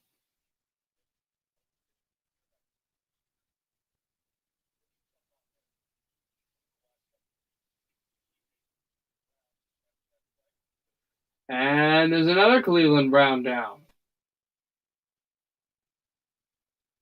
A linebacker, and that's going to stop the clock and cause a commercial timeout.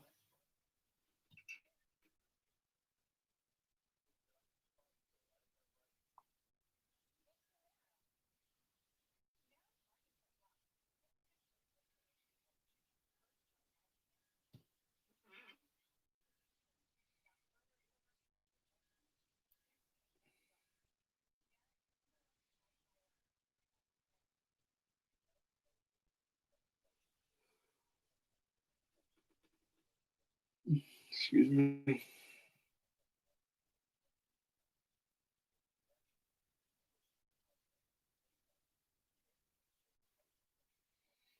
So we will wait to come back.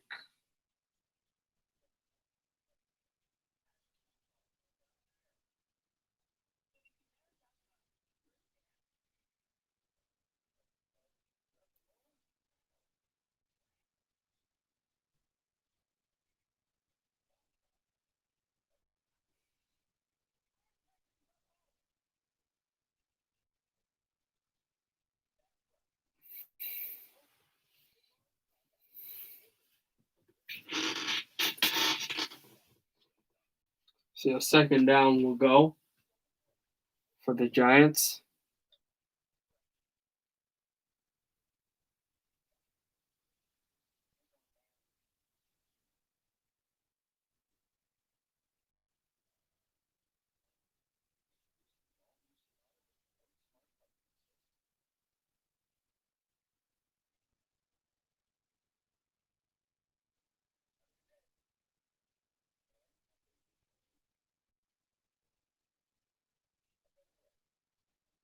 Very fast and efficient quarter as well. Although there have been several of those timeouts due to injury, and I'm not saying that as it's like it's slow. These players keep getting injured. Nothing about that. It's horrible injuries, and you have to have these timeouts. But I just explaining that those are some of the things that have slowed this game down. Sometimes you have Monday night games and Sunday night games that go slowly and they just seem to just plod around.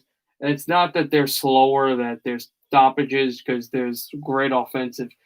It's for a great offensive game. This guy moved around and trying to get away from a tackle by Vernon. And then BJ Goodson comes in for the tackle, finishes the job, the work on Wayne Gallman, and it's third down as he gets pushed out of bounds.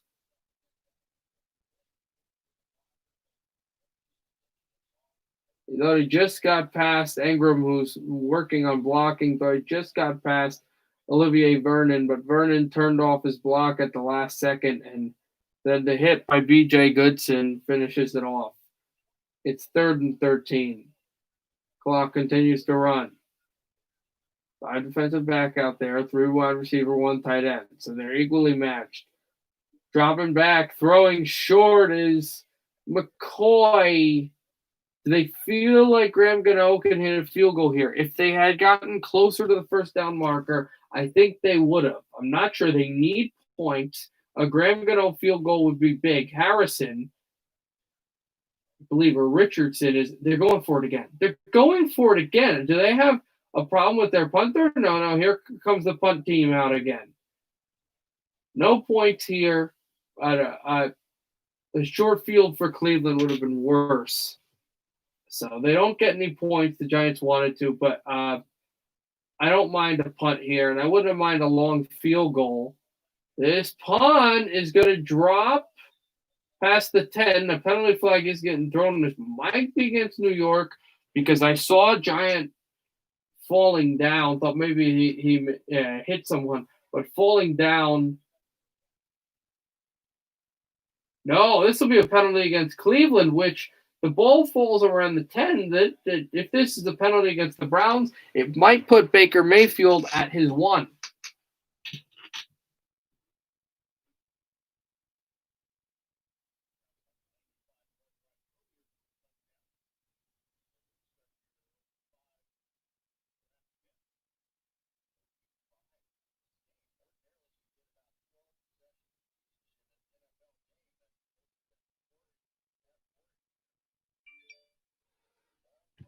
to talk about the long drives. And as I've said in previous streams, I've got accustomed to games where there's a few long drives, and I like that.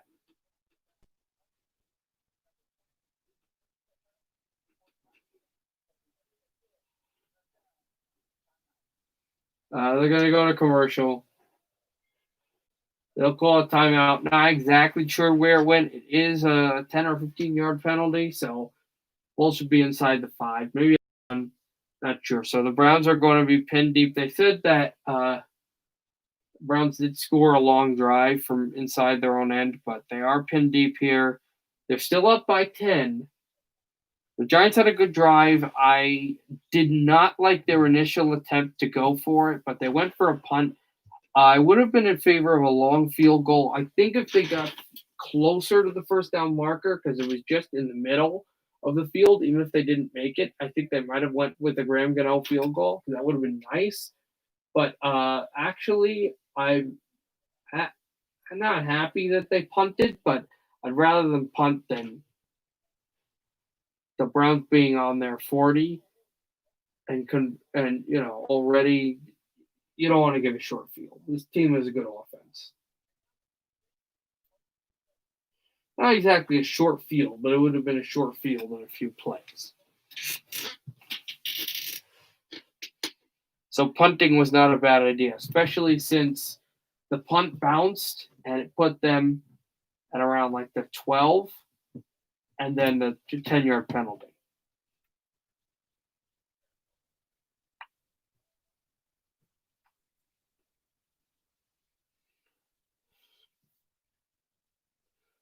So here we are late in this third quarter.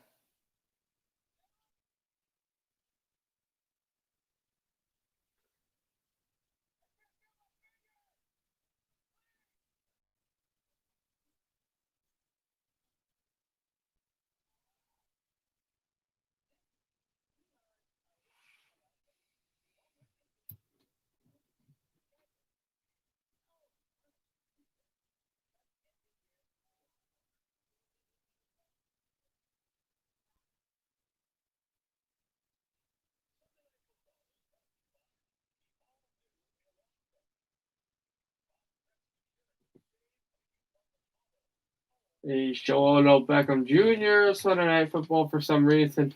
His big touchdown against Dallas. We won't forget the Giants, which were a struggling team against a very dominant Dallas team that year. I think that was the year Des Bryant, that whole thing with Green Bay. Don't forget that the Giants lost that game by at least 10 points. Forget how much they lost that game by. But they did lose that game. Show general manager Dave Gettleman. So it'll be first down at the 5. That's where it was. And Baker Mayfield's in his end zone. Mayfield will throw before he gets hit into the Giants bench. No penalty for intentional grounding here. It'll be 2nd and 10.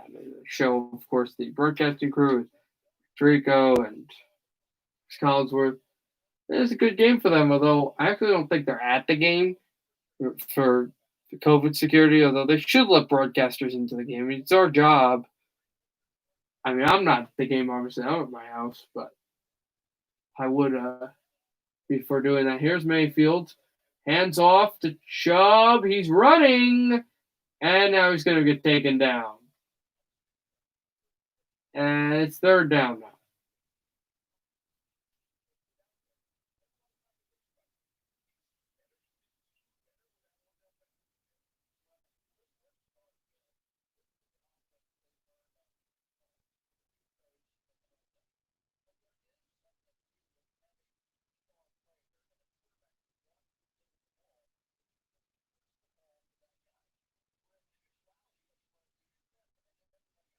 Third and 4. They talk about Odell and possibly how this team is done without him. It's kind of a family group. Maybe that's why it hasn't been as good. Here's Mayfield getting out of there. Mayfield will run. He'll slide forward. Not sure where his knee went, but it looks like he did get the first down.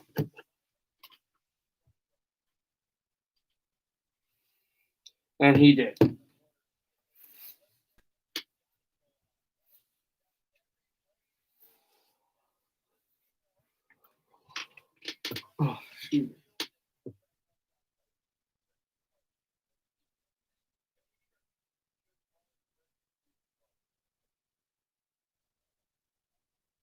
4:23 left in the third.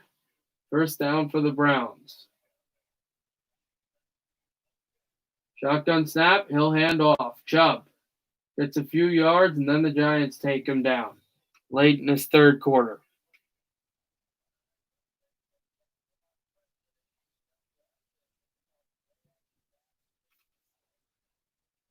Play action pass type. He's been 8 of 9 for 96 yards, and his 2 touchdowns of the day were from the play action. And that one happened in third down. I forget where the other one was. 2nd and 7. 3:43 left in the third.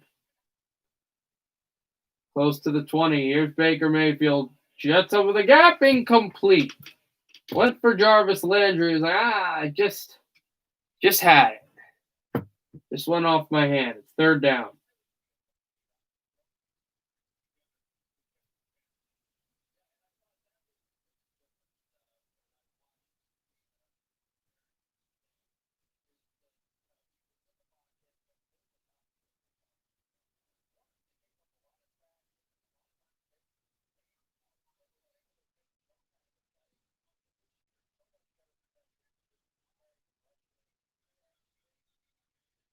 Trying to see if he can draw the Giants off. He cannot.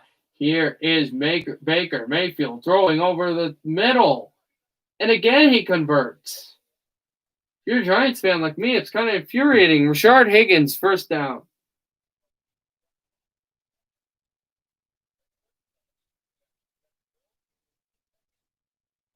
The Giants had somewhat of a rush, but they just couldn't get to him in time, and he stepped up, and that completely took away any sort of rush.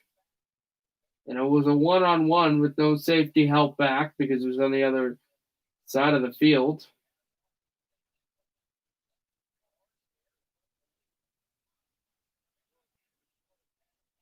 After this game, and it passes a week or whatever of, being a little annoyed, you do look at it and go, wow, that's pretty amazing what he does.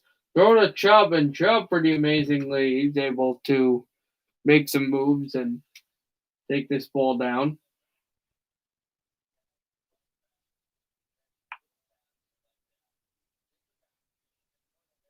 Second and 2 now.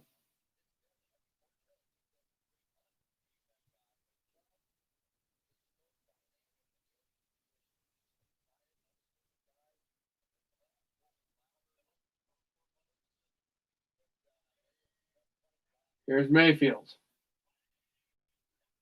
Doesn't take the immediate snap. Now he will. He'll hand off to Chubb past the first down marker. Chubb past midfield. Rushes past the 40. And deep into Giants territory.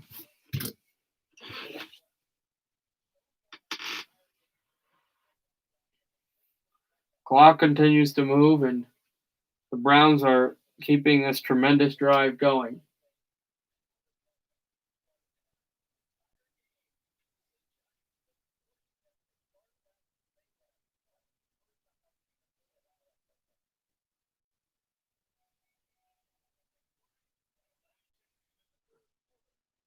Mayfield stepping in there, stepping up, throwing. Landry, Giants are saying incomplete. What's the call on the field? Yes, he caught it.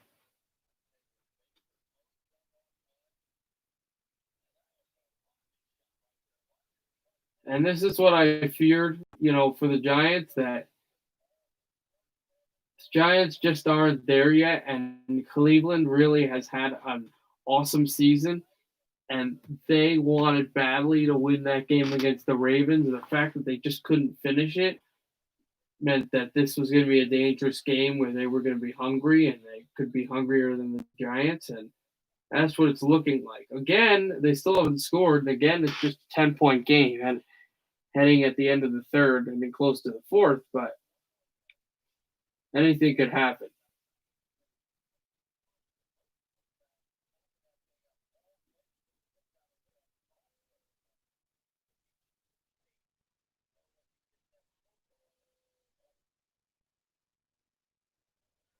Second and 6 here. This will be the final play of the no, it's not even going to be. This will end the third quarter. Browns have been going with this incredible drive. It was the end of the third. Browns lead by 10, 13-3, but they're in the red zone. All right, give me 1 second. I'll be right back. Get some water, and then I'll commentate the final fourth quarter between the Browns and the Giants in East Rutherford MetLife Stadium, with the Browns leading 13-3 by 10.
I am back for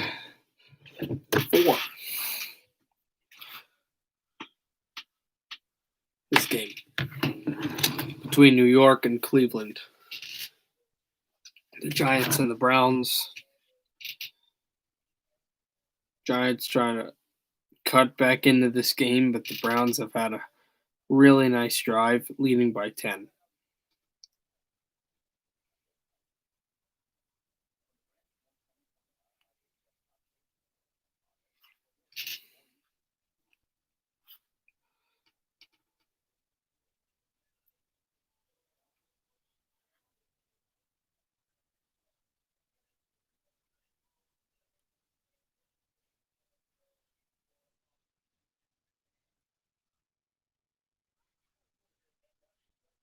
All right, we are back here.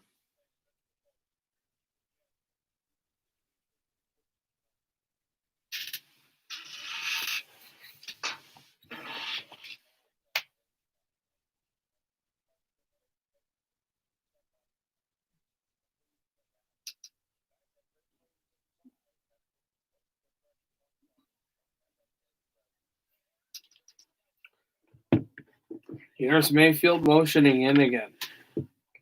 Baker Mayfield stepping up, throwing first down. Austin Hooper, first and goal, Browns.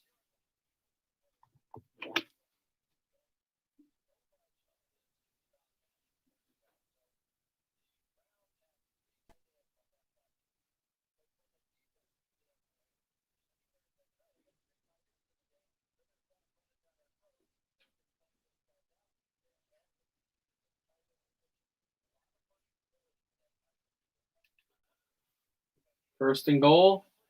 Giants trying to step up defensively. Here's Baker Mayfield. He hands off to Chubb. Somehow he wasn't tackled through three guys. He scores. Touchdown. Cleveland.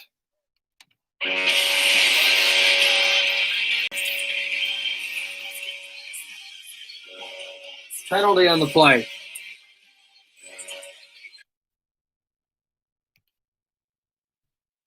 There's a flag down. And it looks like it'll be against Cleveland.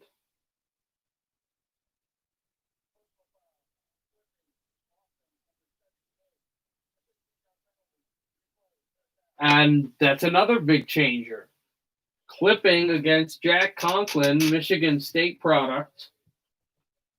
And he comes down with a low block that not sure if it was necessary, and that helps the New York Giants. It'll be first and goal again, but it's a long first and goal because I think they were at the 5-yard line, sets them back 15 yards, so puts them at the New York 20 for first and goal.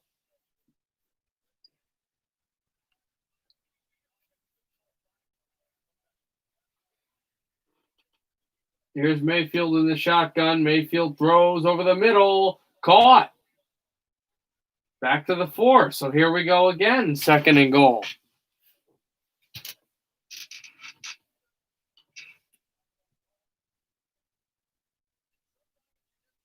Shoots right up the gap, and we should notice that it's not like it's 2nd and goal, and it's 3rd and goal now from the 4, which, you have to make the perfect play or whatever. No, it's 2nd and goal from the 4, not 3rd and goal from the 4, because that it's a redo of a down, not just of a play. Here's Mayfield. Mayfield getting out. Mayfield getting out some more is a penalty. And it's a false start against Cleveland, which means it'll be 2nd down, and it'll be 2nd down from the 9-yard line. 2nd and goal from the 9-yard line. Wills Jr., a rookie offensive lineman, is going to get this call.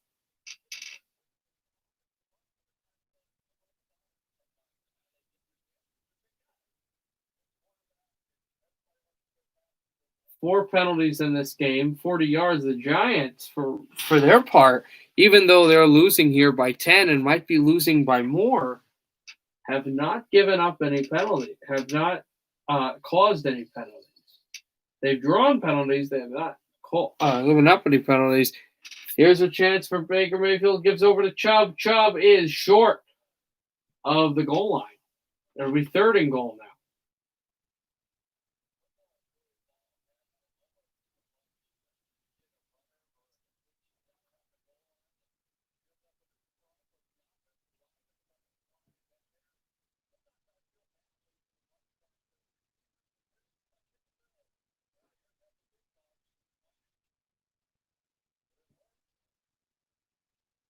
Third and goal, I believe, from the 1.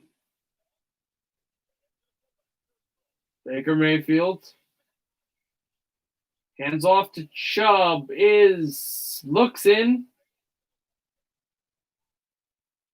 He looks in. He is in now officially.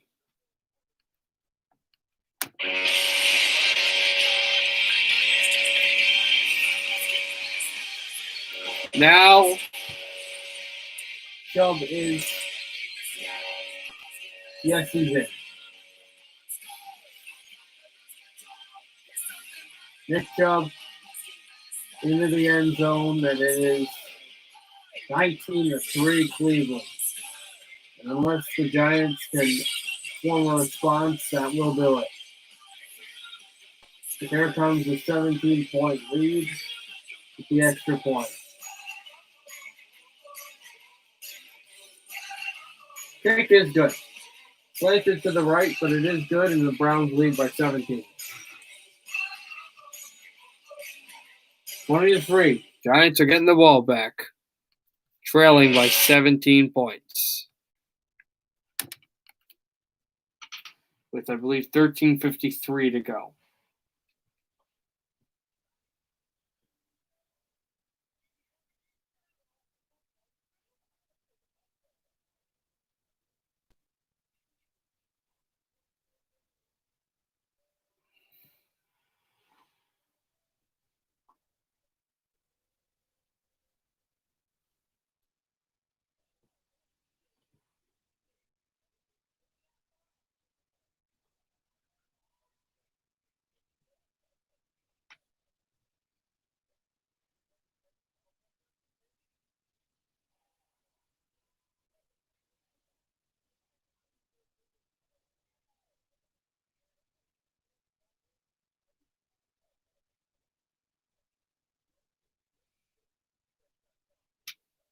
All right, so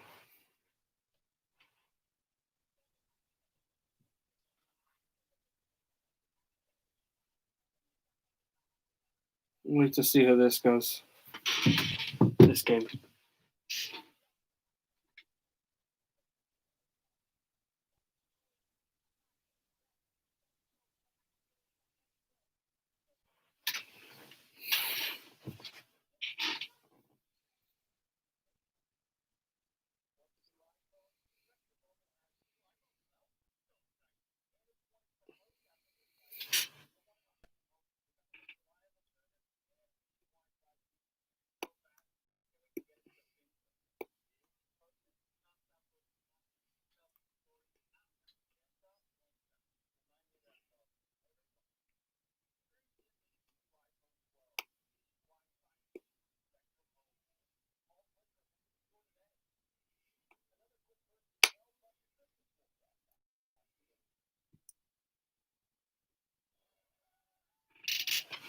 All right, looks like we're back here at home for the Giants and the Browns. Also, I'll look at that next week for next Sunday night's game. Again, I can't tell you for week 17 because I don't know. And all the playoff games I will absolutely live stream. No matter when.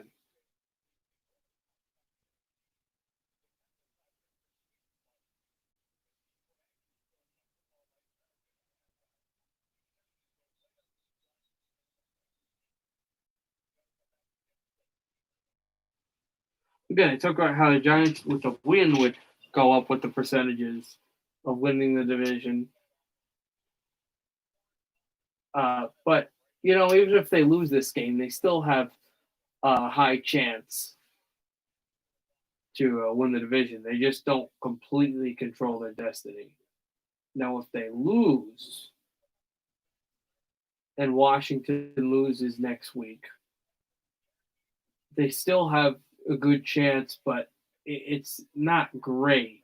If they lose and Washington wins next week, it's still possible, but it's dire straits when they get to week 17. Brought down Morris. Morris goes down just about at the 25.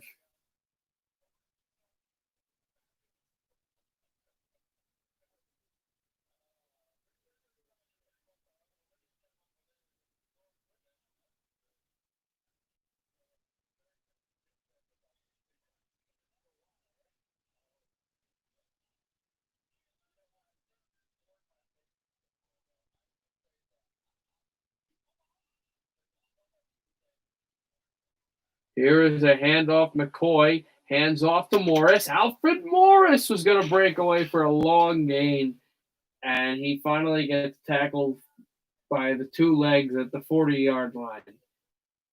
The Cleveland 40.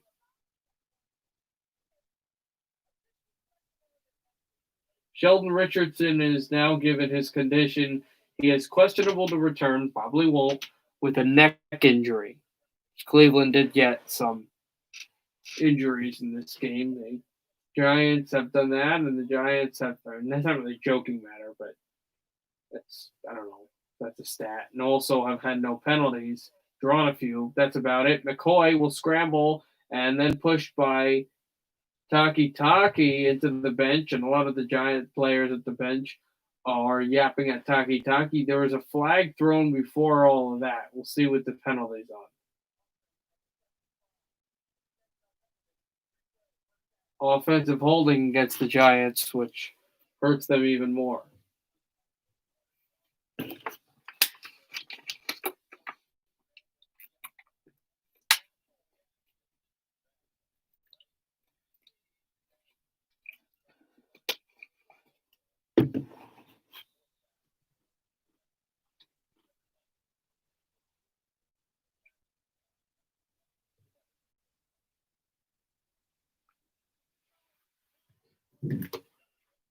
Guess we can find out who Washington plays next week, because that's interesting to know. Shotgun snap for McCoy. McCoy throws.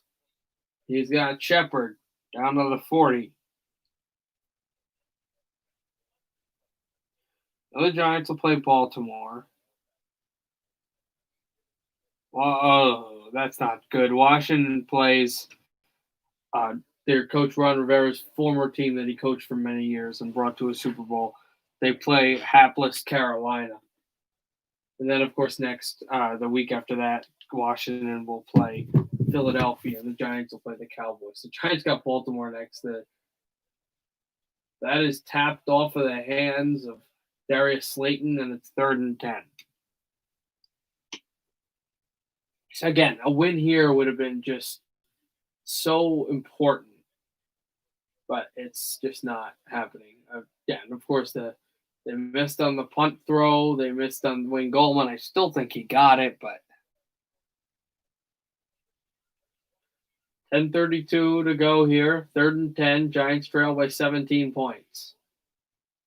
First down markers at midfield. Here's Colt McCoy throwing off the hands of Slayton, and Darius was trying to run with it. Thinking about midfield, there's a penalty here, though. Giants have committed one penalty today, and that happened a few plays ago. And that's it. Penalty by the Giants. Illegal use of hands to the face, so Cleveland will decline that. As you see Lemieux going off the field. As it is going to be a fourth down, it's going to be another punt by the Giants.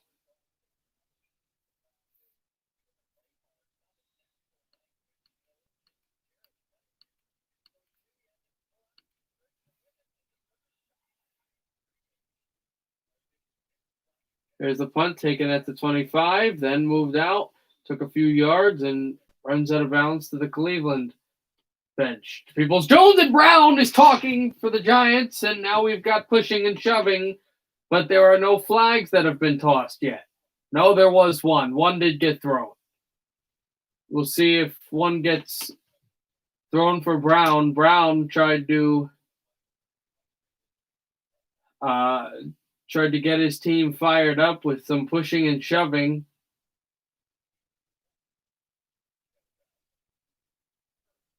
And that's not the way. Especially if Brown gets thrown out of this game.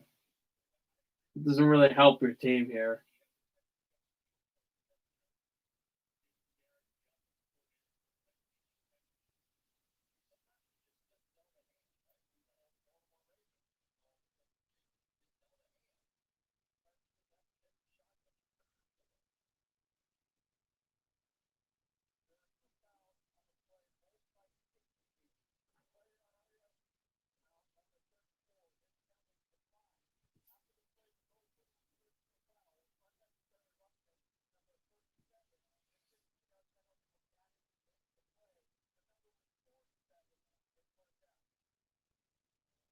So there's a penalty for unnecessary roughness against Brown, which really cost his team there. 10-17 to go, so they think that's going to put the Browns near midfield. They lead 20-3 midway through quarter number 4.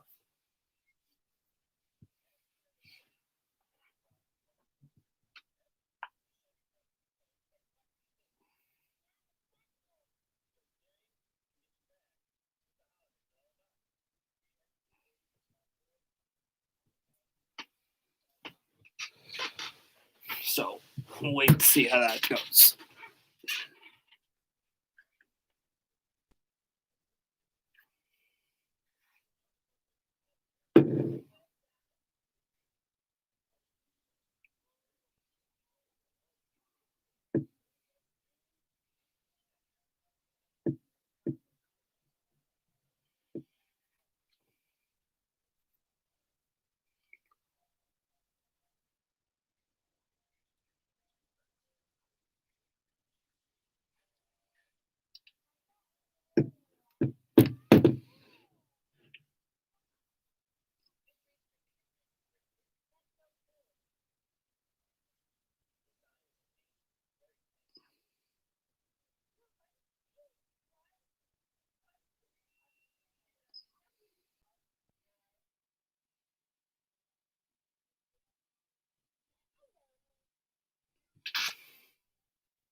All right, we'll see what's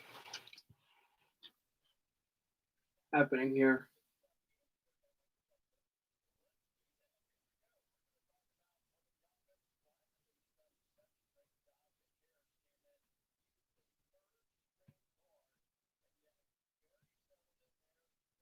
And they're showing Nicholas Harris, the third string guard that's come in and helped for these Browns. Rookie, and he's played well. Oh, here comes the Browns offense again with 10-17 to go in the final quarter. It's first down, just close to the 45. It'll be a handoff, and it'll get stuffed.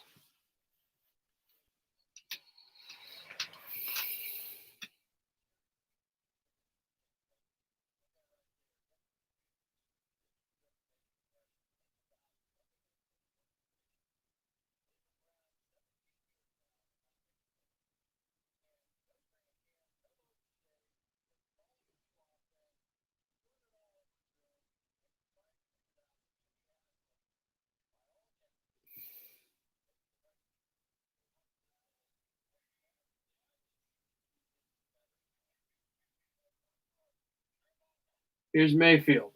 Mayfield handoff to Hunt, and he is crashed down and met behind the line of scrimmage. Third down now. Big third down. Should be noted that both these teams have all 3 timeouts to use if they like.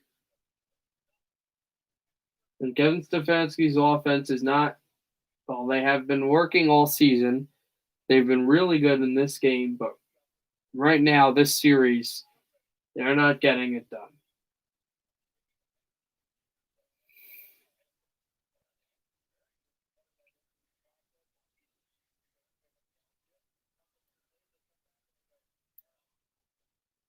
Baker Mayfield under center. Mayfield throws over the top. Peoples-Jones will run for a first down. Then he'll get knocked out of bounds by the Giants sideline.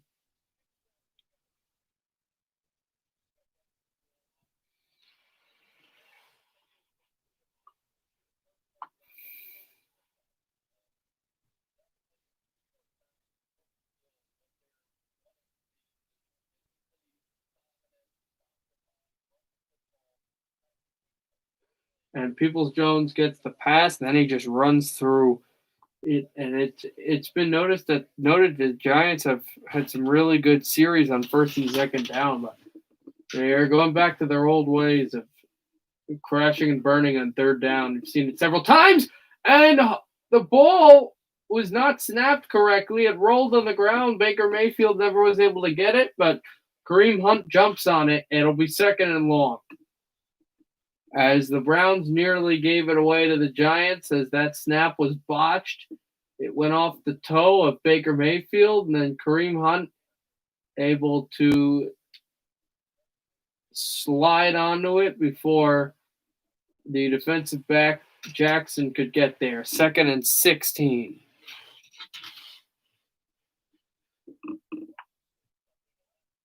Six-yard loss for the Browns. Second and 16. Here's Mayfield, play action fake. Mayfield throws short, and Kareem Hunt is wrapped up by Blake Martinez short of the line of scrimmage.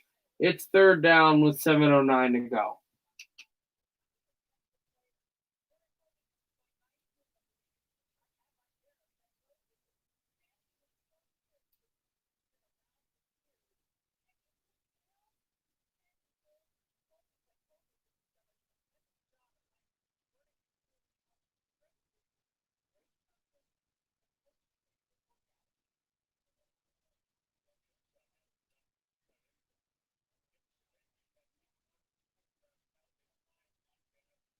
Third and 21 for the Browns. Hands off to Kareem Hunt, and he went fast after, well, right to the line of scrimmage. Once he got a yard, he was stacked up. Leonard Williams helped, and the Giants are going to use their first timeout immediately with 6:32 to go, and they will get the ball. Looks like a Cleveland punt is coming, and that'll cause commercial time. But here we go. Giants down by 17, but looks like they'll get the ball back.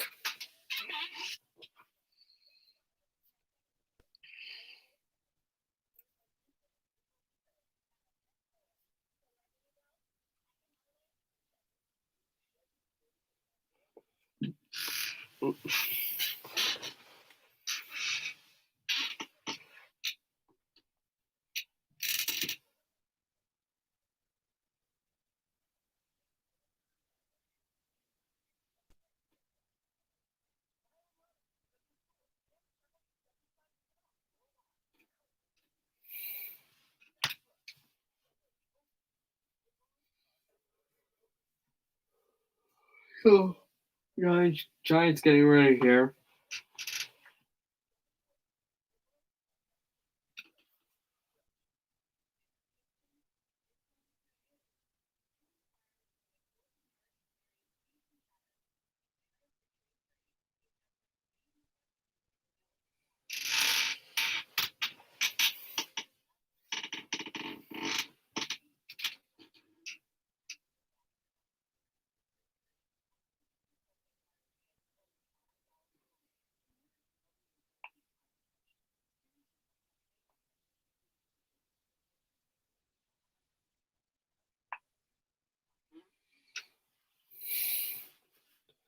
All right.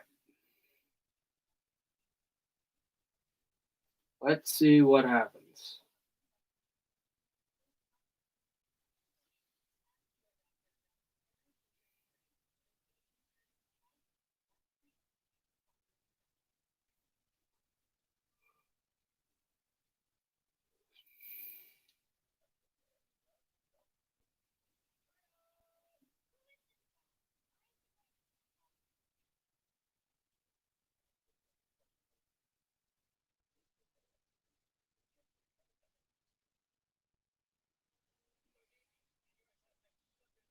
So next Sunday night, good to know. That again, I said I was streaming next Sunday night. We don't know what's happening on week 17 on January 3rd, but next Sunday night we do know Tennessee and Green Bay, two division leaders. I think Tennessee will have a chance to win the division next week. They haven't won it yet, but they would become the fourth division winner behind the third division winner because I don't think Pittsburgh's won their division.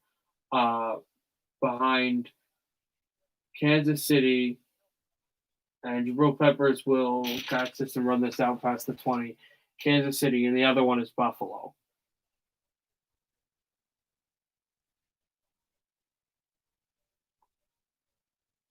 6:25 to go. They go back to commercial. This is weird. Giants getting the ball back again. Well, they got the ball back, but shucks. Sorry, this is really bothering me.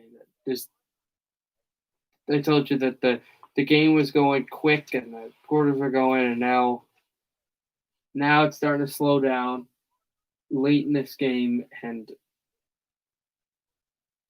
I get that these companies and these ads, and so does NBC, and so does the NFL. I get it, but it's still quite annoying.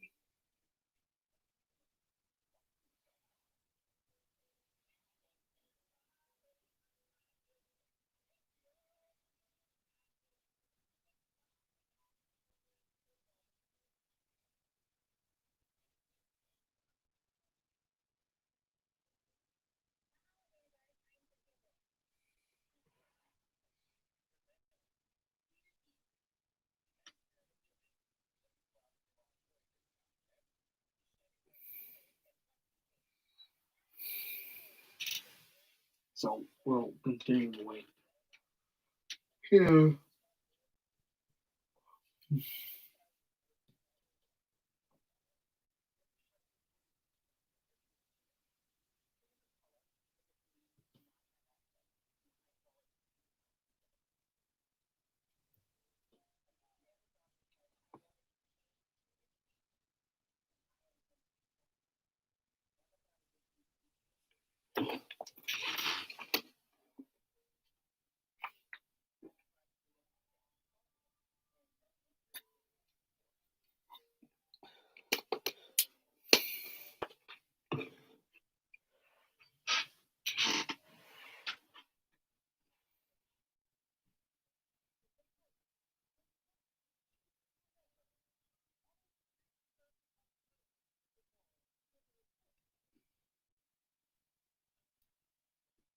All right, we're back in New Jersey for the Giants and the Browns. Giants trailing by 17, but a field goal would make them trail by 2 touchdowns, 14, and a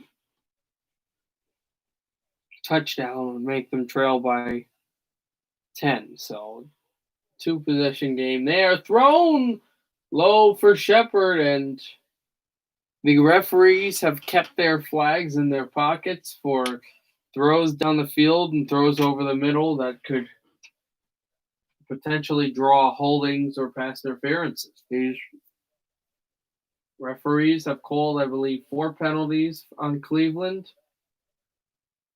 and 2 penalties on New York. Combined 6 penalties. Not many. Thrown low, trapped. That will be incomplete. That's the point of trap. Like the ball hit the ground and then he tried to cover it to say it was a catch or whatever. It's not. 3rd and 10.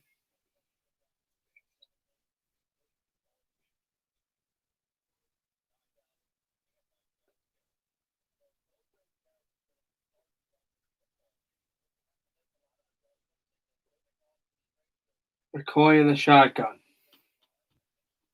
3 timeouts held by Cleveland, 2 held by the Giants. McCoy in the shotgun. McCoy stands up, throws, first down, Golden Tate.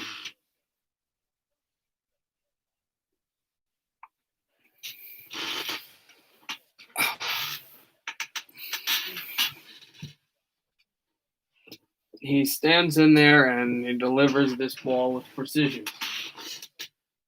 Garrett on his backside trying to get in and cause some pressure. Here's McCoy. Colt McCoy, quick throw, and he'll find Evan Engram.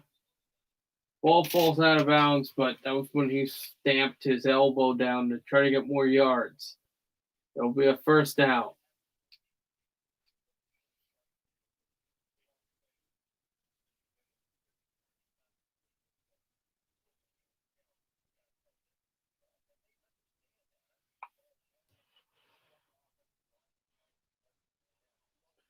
Clock continues to move. Ball needs to go to the 40. McCoy throws. Engram is going to tumble down close to the 25-yard line. Giants move the chains.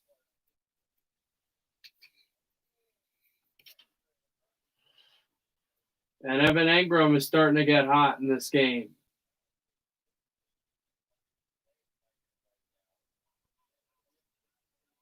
Ball is at the Cleveland Browns 26. It's got to get to the Cleveland Browns 16.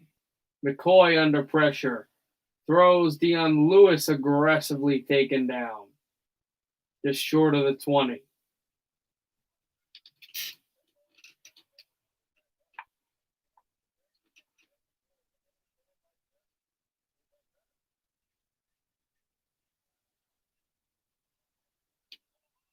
Second and 5. Shotgun snap. Colt McCoy. McCoy stepping up, throwing. Incomplete to the sideline to Shepard, and it's 3rd and 5, covered by Ward. And once again, the yellow penalty flags stay in the pockets.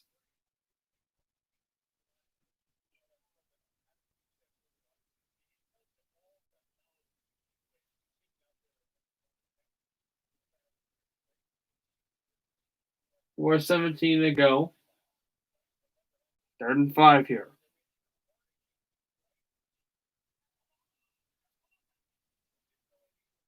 Here's McCoy throwing to the end zone. Tipped, incomplete.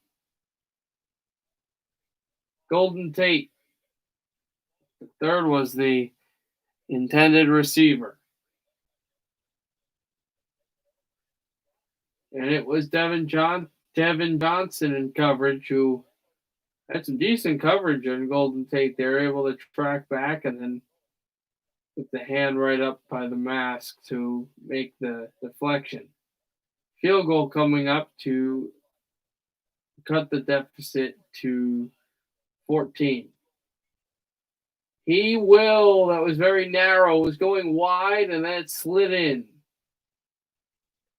Giants now trail by 14, 20-6 with 4 minutes and 7 seconds left to go in the game.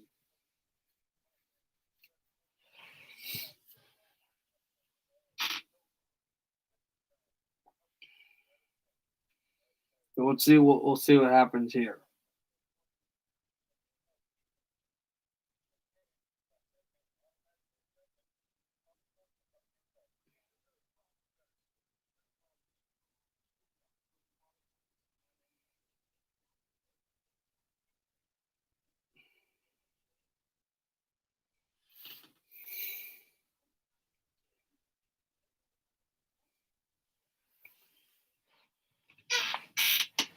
So again, we'll see what happens here.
I just started tired and close here, but here we go.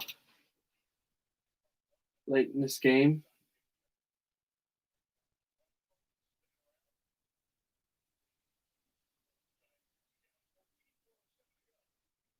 Four minutes and 7 to go. This kick is going to bounce.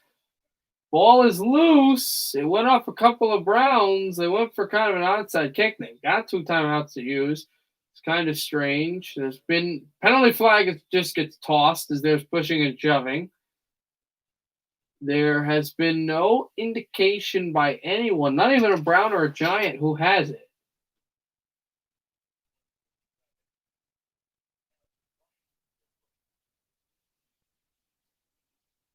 A tight end got it, but they have not announced who. I'm assuming Cleveland because these things are not usually efficiently taken. Giants head coach or one of the Giants coaches screaming.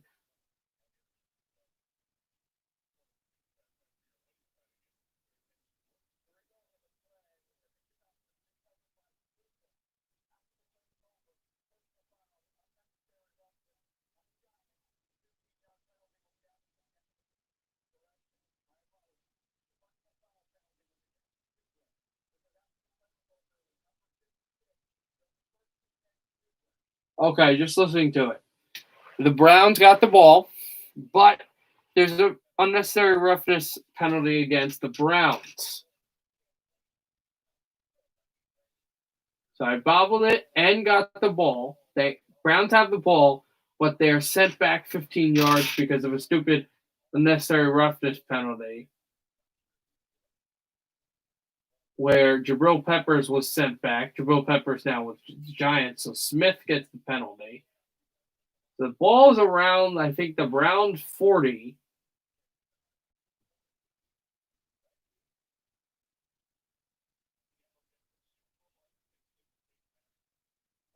Oh, Malcolm Smith, that's who got the penalty. I was wondering who, because they were talking about the Super Bowl, and he was one of the. Oh, and now the Giants have thrown a challenge flag that the Browns didn't challenge it, didn't recover the ball, which would then get the Giants the ball down 14 by Browns territory. So now it bobbles off of 86, but then ball's loose. There's no way they're going to win this challenge. Not that to say the Browns got clean recovery of the ball, but to say that there is no conclusive evidence, specifically because the call on the field is Cleveland ball. There's no conclusive evidence that it's not Cleveland ball by any camera angle that you can clearly see any Giant having the ball. I don't think they're going to win this challenge. I mean, this is gutsy, but the whole idea to kick an onside kick is gutsy. This ball bounces. It definitely hits 88. Then it pops out. It pops out like a puck on a goalie. You can clearly see it just boom, like a big juicy rebound. But then it goes right through this pile, and you have no idea who has the ball. I don't think the Giants have any chance of winning this challenge. I'd like the Giants to win it, but I don't think they will because who has the right? What Terry McCloy is saying is what I'm saying as well. It's like who has the ball? I don't think there's a clear. I don't think there's clear recovery by the Browns, but I don't see clear recovery by the Giants. I don't see clear recovery by anybody. But even if the Browns get it, push 15 yards back because of the unsportsmanlike or what was it? The unnecessary roughness penalty.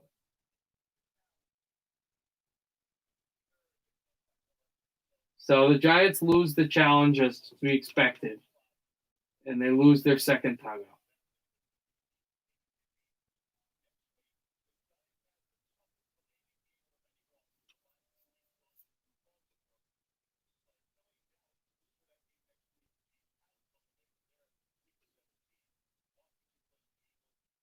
Oh, so the Eagles and the Cowboys play next week. The loser of that game,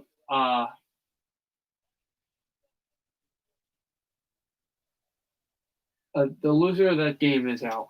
Um, I think for Giants fans, you root for the Eagles to win that game because I would want the Eagles to win that game so the Cowboys are out and the Eagles would have a chance, at least some fighting chance, to make the playoffs.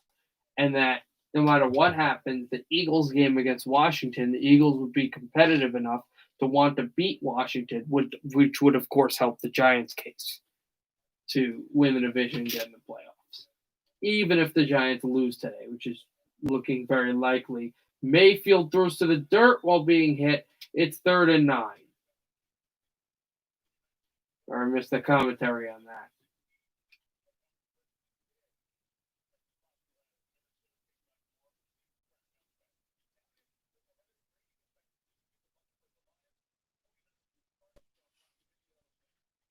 These are the games that I talked about: Tampa Bay, Detroit, San Francisco, Arizona, Miami, and Las Vegas, as well as the Christmas Day game on Friday. This Friday, yep, that's it. Between New Orleans and Minnesota, a rematch of the first round game between the Vikings and the Saints.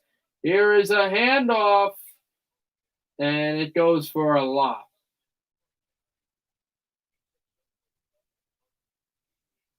And the Giants, I think, have just used their final timeout of the game. This is a delayed handoff by the Browns that just found an edge.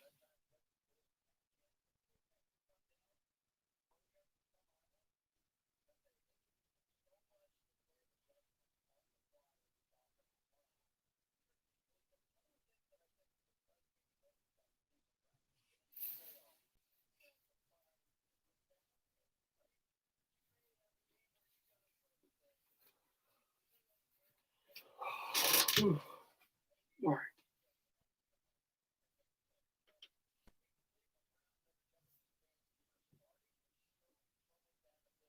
Yes, the Giants did call their final timeout with 3:09 to go. They've generated 3 pressures tonight, this New York Giants defense, a 9.1% pressure rate.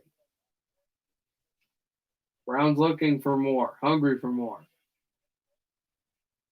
Baker Mayfield hands it off. Losing yards is Chubb, who gets taken down.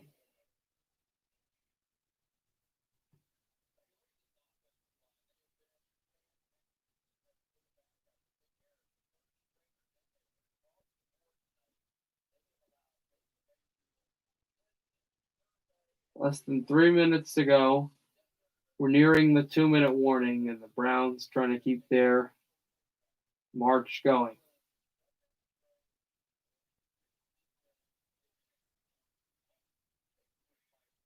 This might be the final play till the 2-minute warning on 2nd and 11.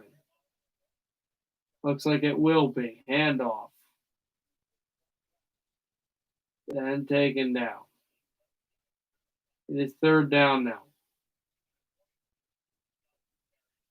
As it is Johnson with the carry. And that will end right to the 2 minute warning. So yeah, that's the game that I'll be doing tomorrow as well. I just brought it up. Monday Night Football tomorrow between Pittsburgh and Cincinnati.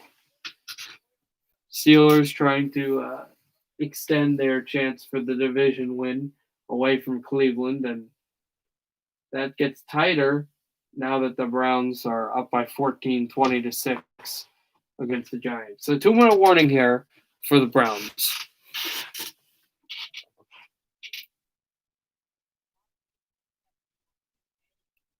We'll see what happens. There are 120 seconds left. Cleveland is to winning and edging just so closer to clinching a playoff spot for the first time. I think it's 17 seasons, they said.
All right.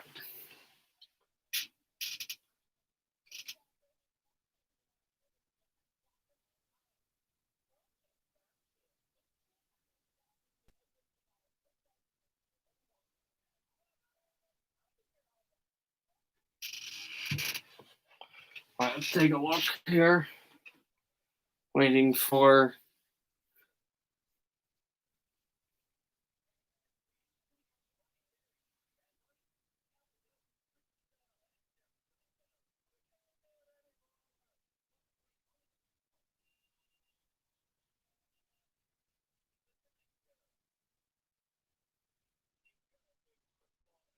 back for the Browns to see what they do on third down. They have been quite efficient on third down.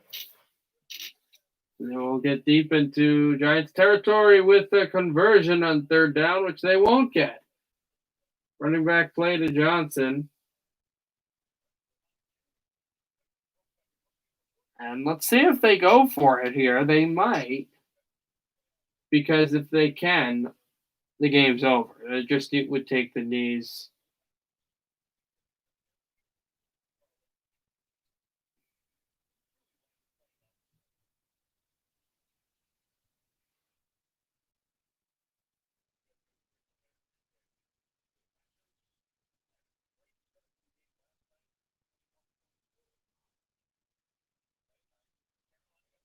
Browns will call a timeout here on 4th and 7. They've got 1 minute and 13 to go.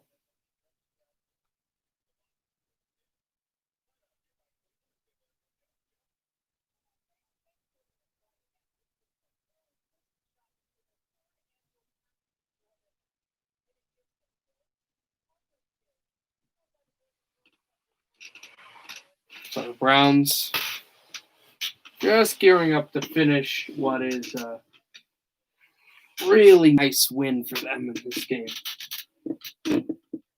He will get off the field and they'll bring up their field goal unit. 297 yards, 2 touchdown passes. Now they're going to go punt here to the Giants. 1 second got put on the clock, 1 minute and 14, not 1 minute and 13. They go for the punt, and a flag is called. I think this might be for a false start against Cleveland. And it is. That'll move it back. A false start against Gustin.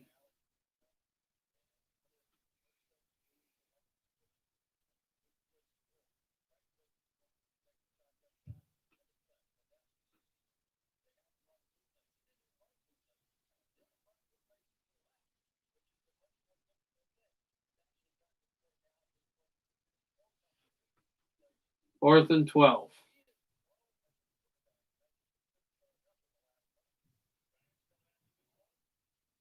They tried to block it. They can't. Punt is going to land almost landed at the 1-yard line, but it did take some time off the clock. It'll be a touchback, and there are 65 seconds left on the clock in the game for the Giants to work with.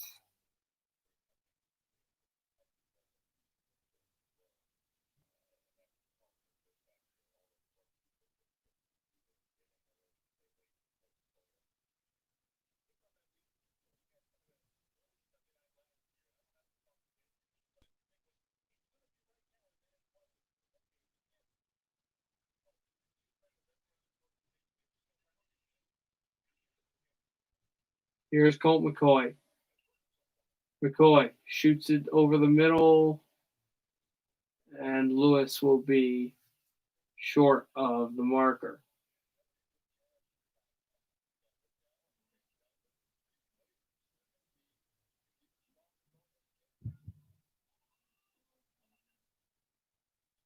McCoy gets it. Colt McCoy throws to the sideline, and he's got Darius Slayton. Stops the clock with 38 seconds to go.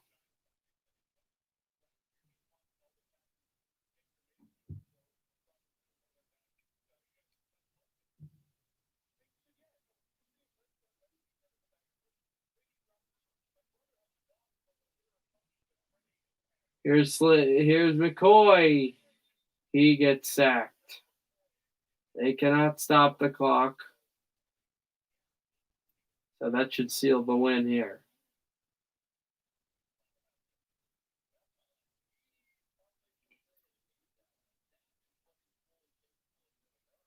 So that's a sack by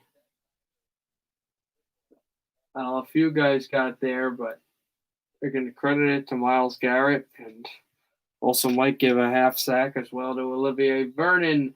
Tackled down and not cleanly out of bounds is Darius Slayton. That's the end of the game. It started nice for the Giants, and then it wasn't as nice after that. The first season since 2007 with 2007 since 10 or more wins for the Cleveland Browns, and they achieved that thanks to the coaching of Stefanski. They win by 14, Cleveland 20-6. So the Washington football team stays in first place in the NFC East, and the Browns march closer to a playoff spot with 2 games to go against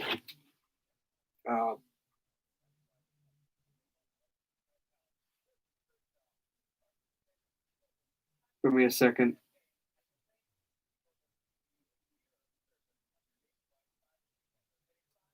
The New York Jets and the Pittsburgh Steelers to come, as the Giants will have games against Baltimore and Dallas left. So thank you for tuning in.